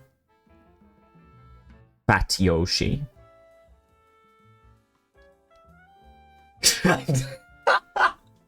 It's too late now. It's canon. It's canon. Oh right, he has the dinosaur spines. True. He's not a frog.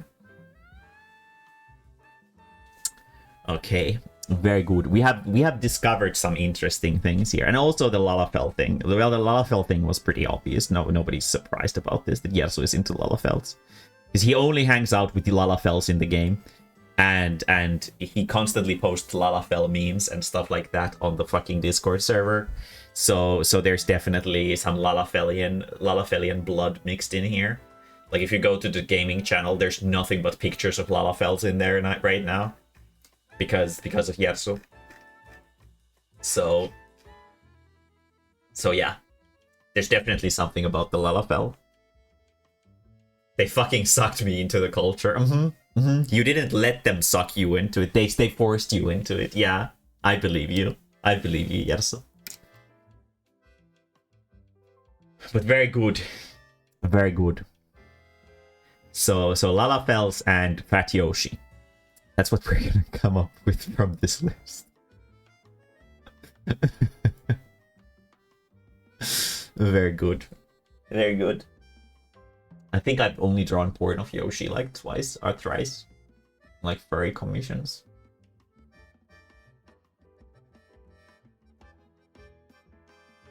Maybe not even that much. Maybe like once. Very, very rare. It wasn't fat either. Which is probably sad. Sad news. Okay, let's see. Anybody else with your lists? Now's the time to submit. Now's the time to submit your list.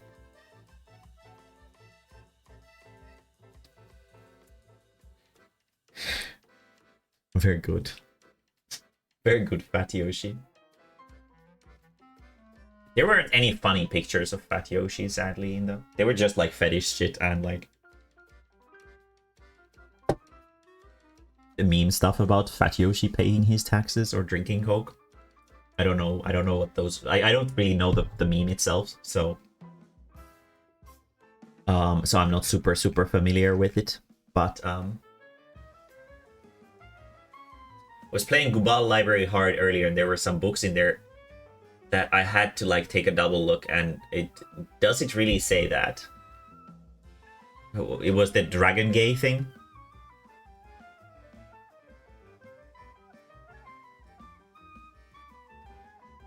The Boy and the Dragon Gay, a literary analysis. Is that it?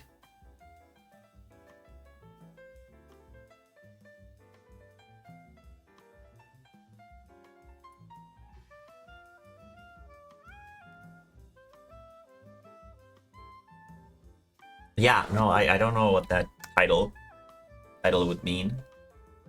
Can't think of a cat. Why me? God, you of all people should have answers here, Scorp. You definitely should have some answers. Don't be shy. Just answer honestly. For me, there was a lot of like characters that had like a sort of like significant. Nobody has named Shago. I don't think well, I don't know if my viewers are of that age group. Shago is the enemy character from Kim Possible. Rest well, Daimo. But yeah, the whole thing with I feel like my community is full of like 30 and 40-year-olds. So I don't think people in that age group were sort of growing up alongside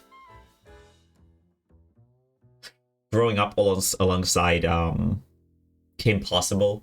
I always found Kim Possible annoying because her boobs are sharp. Like, why are her boobs so sharp? That always really bothered me. Like, everybody else in the world has normal boobs. Why are her boobs so sharp? Like, what the fuck?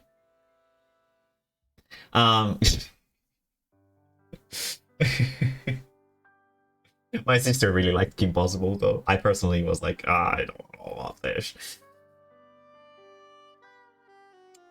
Extreme perk. They were really sharp. Like look at. Let me show you like Kim Possible.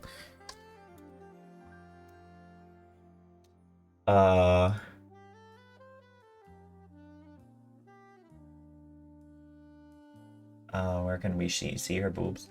No, that's fan art because they actually drew her boobs to not be sharp.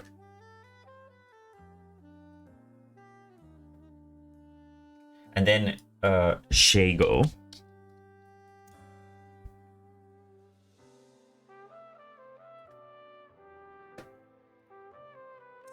So look at this. Her boobs are sharp. They're like fucking pointy as hell. Like you could poke someone's eye out with those. And then Shago, on the other hand, has like a normal curve to her bust. So like, why?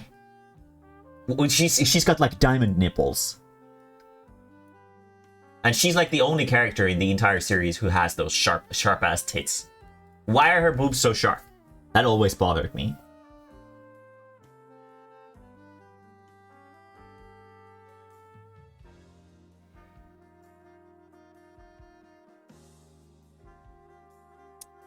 Yeah, I didn't really watch Kim Possible, so I don't really know. For me, it was like the really sort of standard characters. Like I got into drawing like Pokemon and furry characters. Let's just call them furry characters. Pokemon furry characters through Gardevoir. I got into drawing anime through Ranma and manga, anime and manga stuff through Ranma. Both are TD characters.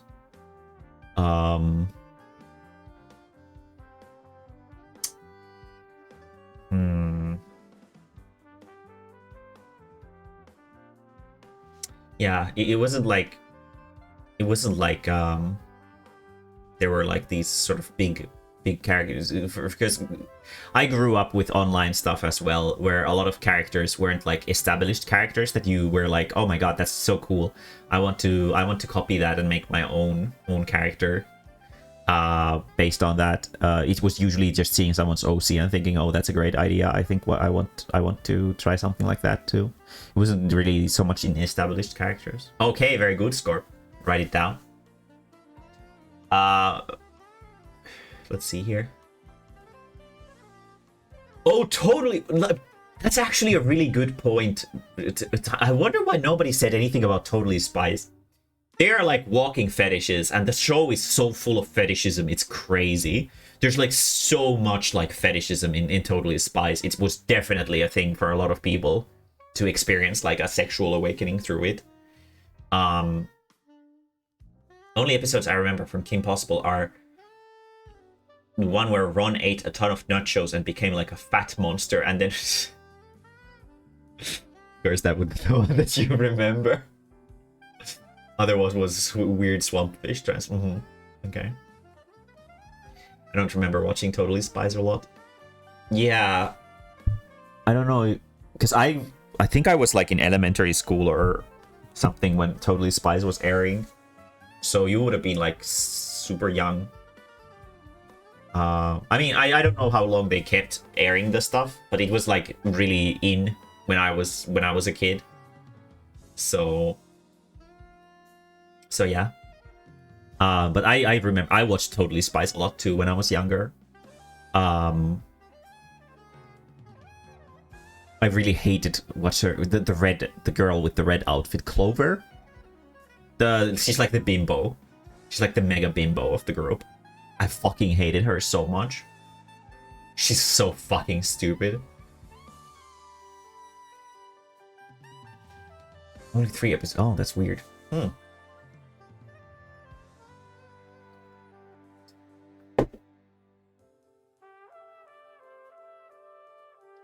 a crappy platformer shooting browser game. I'm sure back then there were probably a lot of crappy browser games of these popular franchises. My least favorite show of these sort of Saturday night cartoons was fucking, what's it called?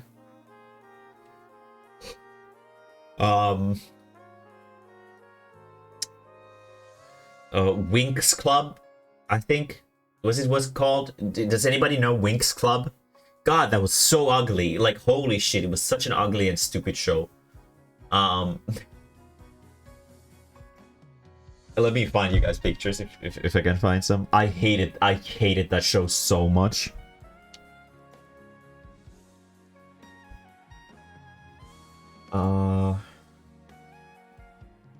Yeah, this is what it was. They were like these. It was like about these like sluts who were like fairies or something stupid like that, and they were like all like super empty-headed bimbos, and this was a show for girls to sort of look up to these characters. They were so stupid. It was so fucking stupid.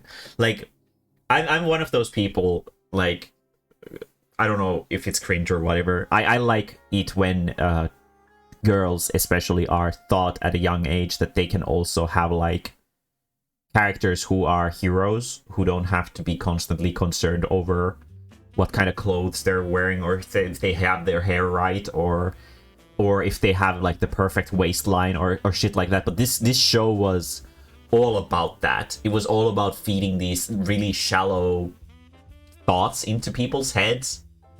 And it was so fucking garbage. Like, holy fucking shit, it was trash. Yeah, I think so. I think you might be correct. Which was it was like this French.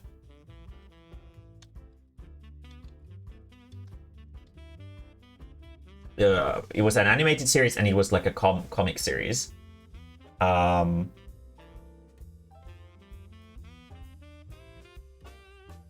It was like this. Let me actually see if I can find like a bigger image of this. Yeah. It was like this super anime inspired comic series for girls. One of the first French manga. Yeah. It wasn't necessarily manga, it was full color. It was, instead of being in like pocket books, it was in like these sort of traditional comic issues, like thin comic books. And it was like a monthly subscription thing that you could order, and then they'd send you like a witch comic every month or so. It had an animated series, which I think, if I don't remember completely wrong, was like semi-high production quality. It wasn't like a complete trash show. I didn't really watch more than like 1 or 2 episodes, and there was like some epic battle towards the end that was a complete ripoff of Lord of the Rings. Like every single story beat was exactly like Lord of the Rings, and I was like, God damn it, come on. Even like the characters were exactly the same. There was like an elf, and there was a fucking dwarf, and they were constantly competing over who kills most bad guys and stuff. Like, it was so cringe. But it was for little girls, so you know, it's fine. Honestly, she's kind of cute, this girl back here. Like, looking at this picture, she's honestly kind of cute. Chubby cheeks, nice sort of tomboyish cut, very good. This one, on the other hand, looks like a fucking lemon. I don't like her.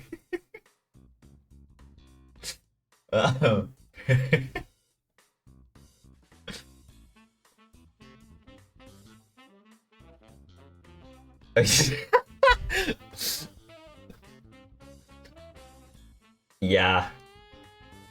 For anybody who doesn't know what Bear is talking about, let's share this. I don't think there's anything horny about this picture. It's fetish porn, yeah, but there's no cocks or anything like that. So Bear shared this picture. Welcome to Bill Gates mark trademark. Please stay still while I check your temperature. But he's holding a gay thoughts inducing ray, and he feels this proud American father with gay thoughts to corrupt him. And I can't tell if this is political satire, legit righty conspiracy theory art, or hypno fetish art. This is definitely not political satire. I don't think so, at least.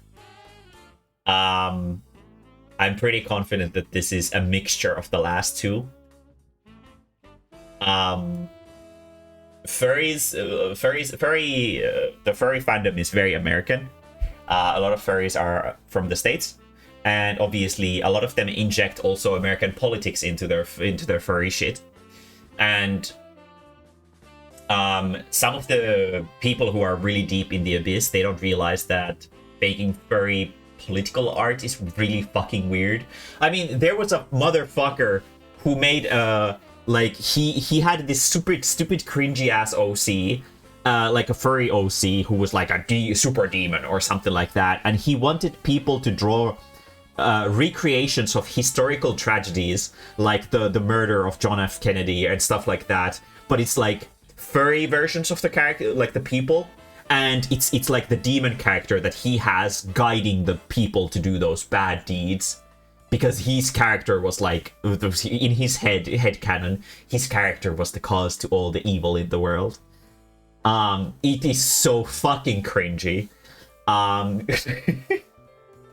people who are deep in the abyss, they don't understand how cringy they are. That's the whole point of being in the abyss. So these are that definitely, I would say that's probably a serious thing. And Jacket says deep state. Yeah, exactly. It's definitely probably a serious thing, I would think. Okay, nuts. Okay, very good. let's see. Okay, Scorp has filled a list, and it is very, very... There's a lot of content here. So let's go over Scorp's list.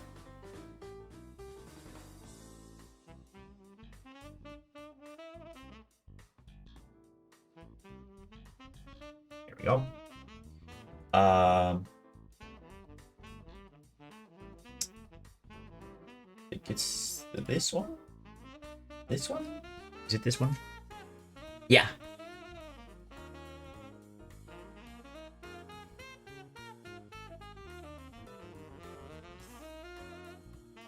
Okay, let's see here.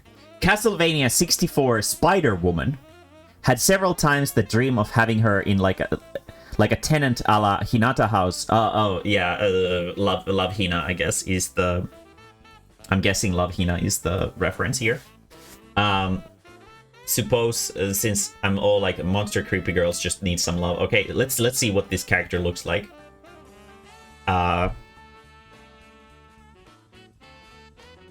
64 Spider. Let's see if I can find it like this.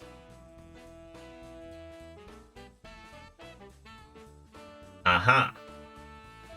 Okay, let's use this concept art here instead of the 3D model, because I'm guessing this is probably how they looked in your head. What's going on with my face? Shit, no. No! Wait, where is this button? God, I really need a stream deck. My face. There we go. We're back.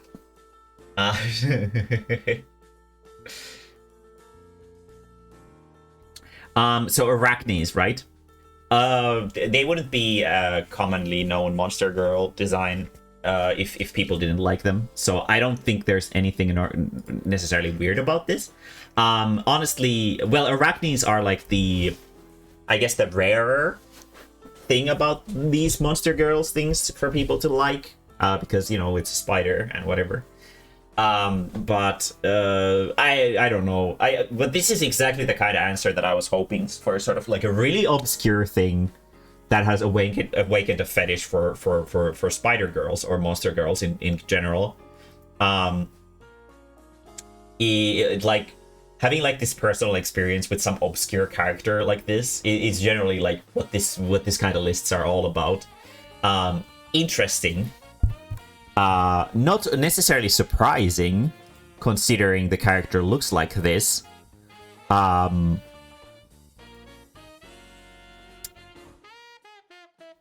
interesting. Let's see this next one. Fall from Grace and Anna, Planescape Torment.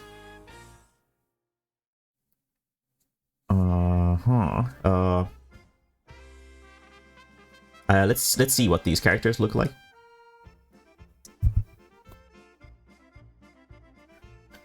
Fall from Grace, Planes. Yeah. Planescape. I'm guessing Planescape is the one that you mean.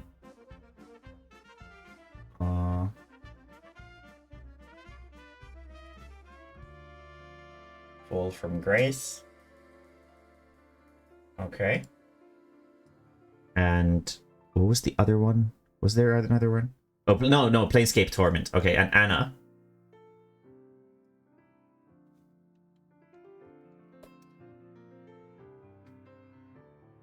Ah, I see, okay. These are some old-ass games. So, these are like... Is this like a computer game or something like that? Or an MMO or something like that? So here we have the Succubus character who has the demonic wings and big titties, and then we have this girl with the sort of pointless armor and the big titties. When CDs existed. I see. Okay. A very old, okay, cool. Beginning of processing to get Abyss. So Abyss is the name of Scorp's OC, like his favorite OC of his, and Obsessed by Abyss, so I suppose it's nice to see them at first. Yeah. Yeah, no, they know that makes sense, that they would sort of... when you have an OC that you're really into, personally, it's these kinds of awakening things can very much be like the sort of like, what were the sources that created this OC? That can very much be a thing. Which is totally fair. Like I saw these characters. Like I remember Pain was inspired by some character from like a really weird like obscure hentai or something. Because I saw a character wearing like a swimsuit that was like, it was like a part of a collar like this, and then it had like this sort of thing that just sort of goes along the body, and then it's just like a swimsuit like this. And then the character's shoulders would be like here and here. There was something about the swimsuit that I was like, oh my god, that's such a great swimsuit. What the fuck? And I copied that, and that was how Pain was born. So,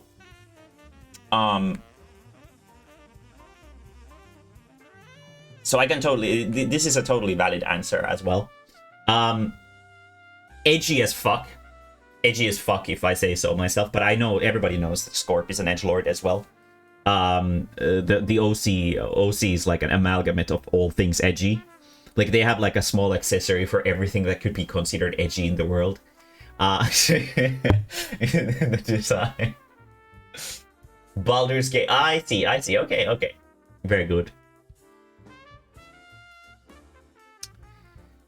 And then these two characters were sort of combined to create the baseline for what was eventually born into Abyss, the edgelord character that Scorp has now, who is actually a character who I'll be featuring in my webcomic as like the first, because the idea is that people can provide their own OCs into the comic to appear as characters.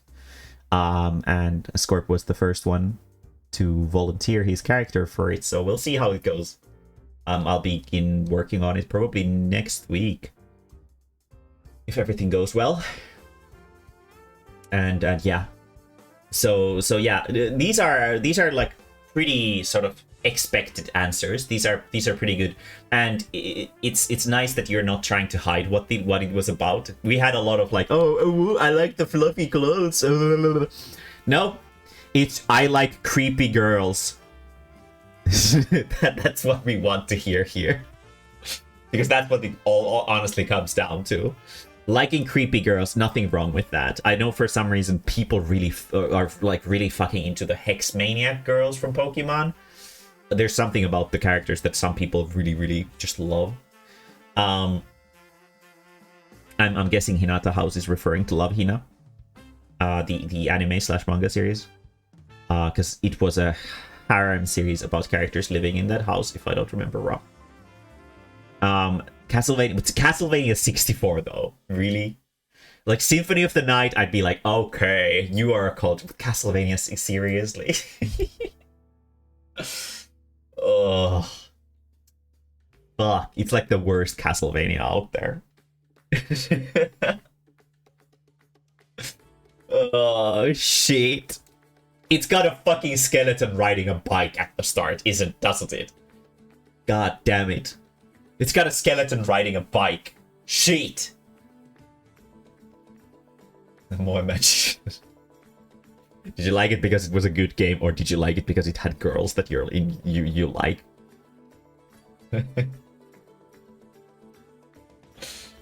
So, yeah, of course, Daimo is the one who's like, yeah, I hate the thing that everybody loves. Very good, Daimo. Very good. Never betray your character.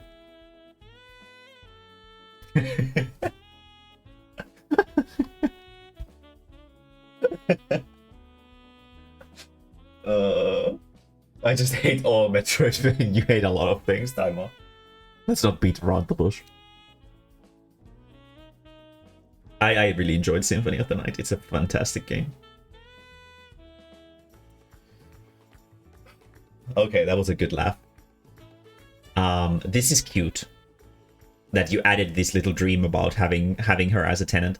So this is like the surprising thing here is, so Abyss as a character is like a self-insert, like, right?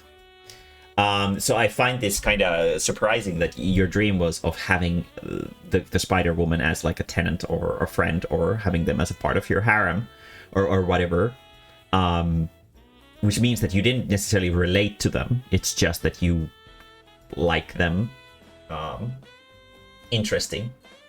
But I know that Abyss is like your self-insert, so it's like I would have assumed that there's something to do with the self-inserting in there as well. I mean, there's always a little bit like that in there, but yeah.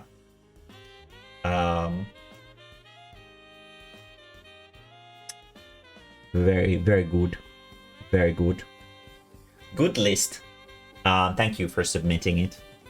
This was like the most honest list that we've gotten so far. There was like no joking about any of it. It's just straight up like, this is what it is and this is how it was. This is how you should answer, boys. Take notes. Just be honest about what you actually liked about something. A very good list. My biggest problem with Metroidvania is that the saves are off the beat. Are they? I don't ever remember having issues with that. Give me a stars.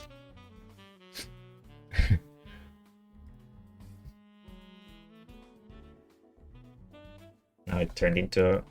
There we go. There's a pentagram for you. I'll save it.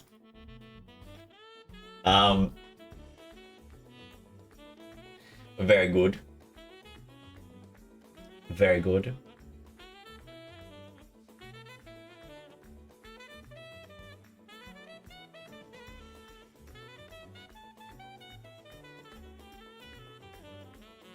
Vigil, it was okay because it also said every time you touch the lamp. I see.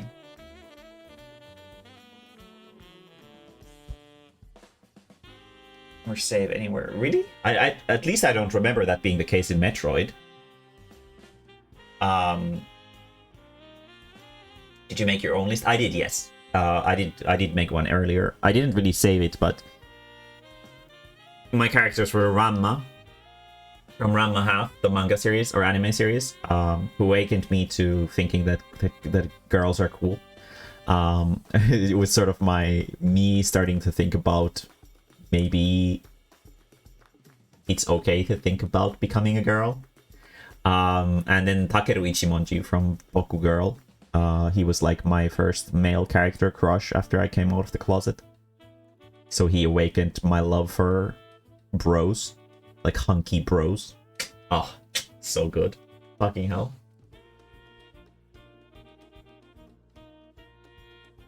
Yeah, but you literally take like 20 seconds to go to the side to save in Super Metroid. And in Metroid Fusion, for example, they're always on the way, if I don't remember wrong. At least like the main saves are. But it is almost midnight. Do we have any other lists? No. Nobody has submitted theirs. Even the bastards who are still lurking here and haven't submitted. God damn it. God damn it. God damn it. Traitorous cur, as we would say in the world of pirates.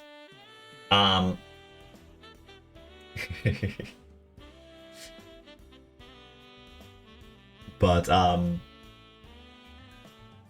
yeah, I think we're gonna end the stream here today, since it doesn't seem like there's more lists to go over. It would be nice to get like a bunch of lists sometime. But I heard a cop next week we're gonna have a scream stream where we're gonna test my audio settings to make sure that I can scream on stream without the mic clipping. That's something that I want to do. So let's do that.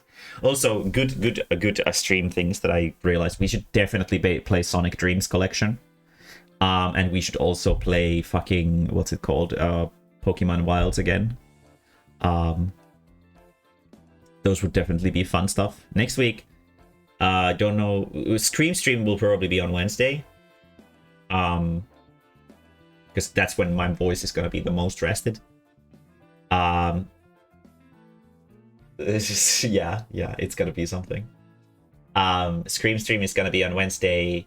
Then Thursday, probably Magic the Gathering. I think. Maybe we could even play Sonic Dreams Collection on Friday. If we end up completing it, then we can play maybe Wilds on Saturday or something like that. We'll see. We'll see how it goes. But let's see. Right, we still have these here. Let's close these. Are there any people who we could raid, maybe? Oh, Deli stopped playing, he was playing, fucking... He was playing, Pokemon Wilds just a moment ago, but he's not doing it anymore. Do you guys want to raid someone? Should we raid someone? Any raiders?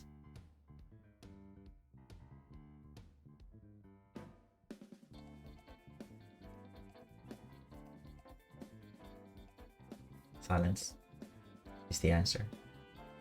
Yeah. Okay. How about we raid maybe Abby? She's playing Metabots Metabee still. I have no idea what that game is, but it had nice sprite art. So maybe we'll go send you to Abby. Yeah, let's do that. /raid Abby Alien. I got myself a stream deck, by the way. It should come here like pretty soon, but I won't be using it until Christmas because it's my Christmas present. But then we can do some cool stream deck things. So that should be fun. Maybe I'll get like, it might be good for like TTRPG stuff. Maybe you can like put voice changers and stuff into it. That would be pretty cool. I have some God of War to get back to, so may not hang out super. No, that's okay. That's okay. I mean, I have work right away afterwards as well, so I'm not gonna stay there myself. But the whole point of streaming raiding is, if there are people who don't have anything better to do, then they can hang out more on Twitch with someone who's like a friend of yours. That's the whole point of sort of raiding. So at least in my opinion. So there's no, I don't really hold anybody guilty for not staying on my stream after raiding or whatever. Most people don't, honestly. I think Thymo is like the only one who usually stays here after raiding. And Bear sometimes when he raids me, but usually he ends up streams before I even start. So yeah. But anyway, I'll let you guys go, and I'll see you guys again tomorrow in the name of drawing butts. I will get everything ready today so that tomorrow butt drawings will be colorable, so we will enjoy some nice butt coloring. Anyway, I'll see you guys later. Bye-o!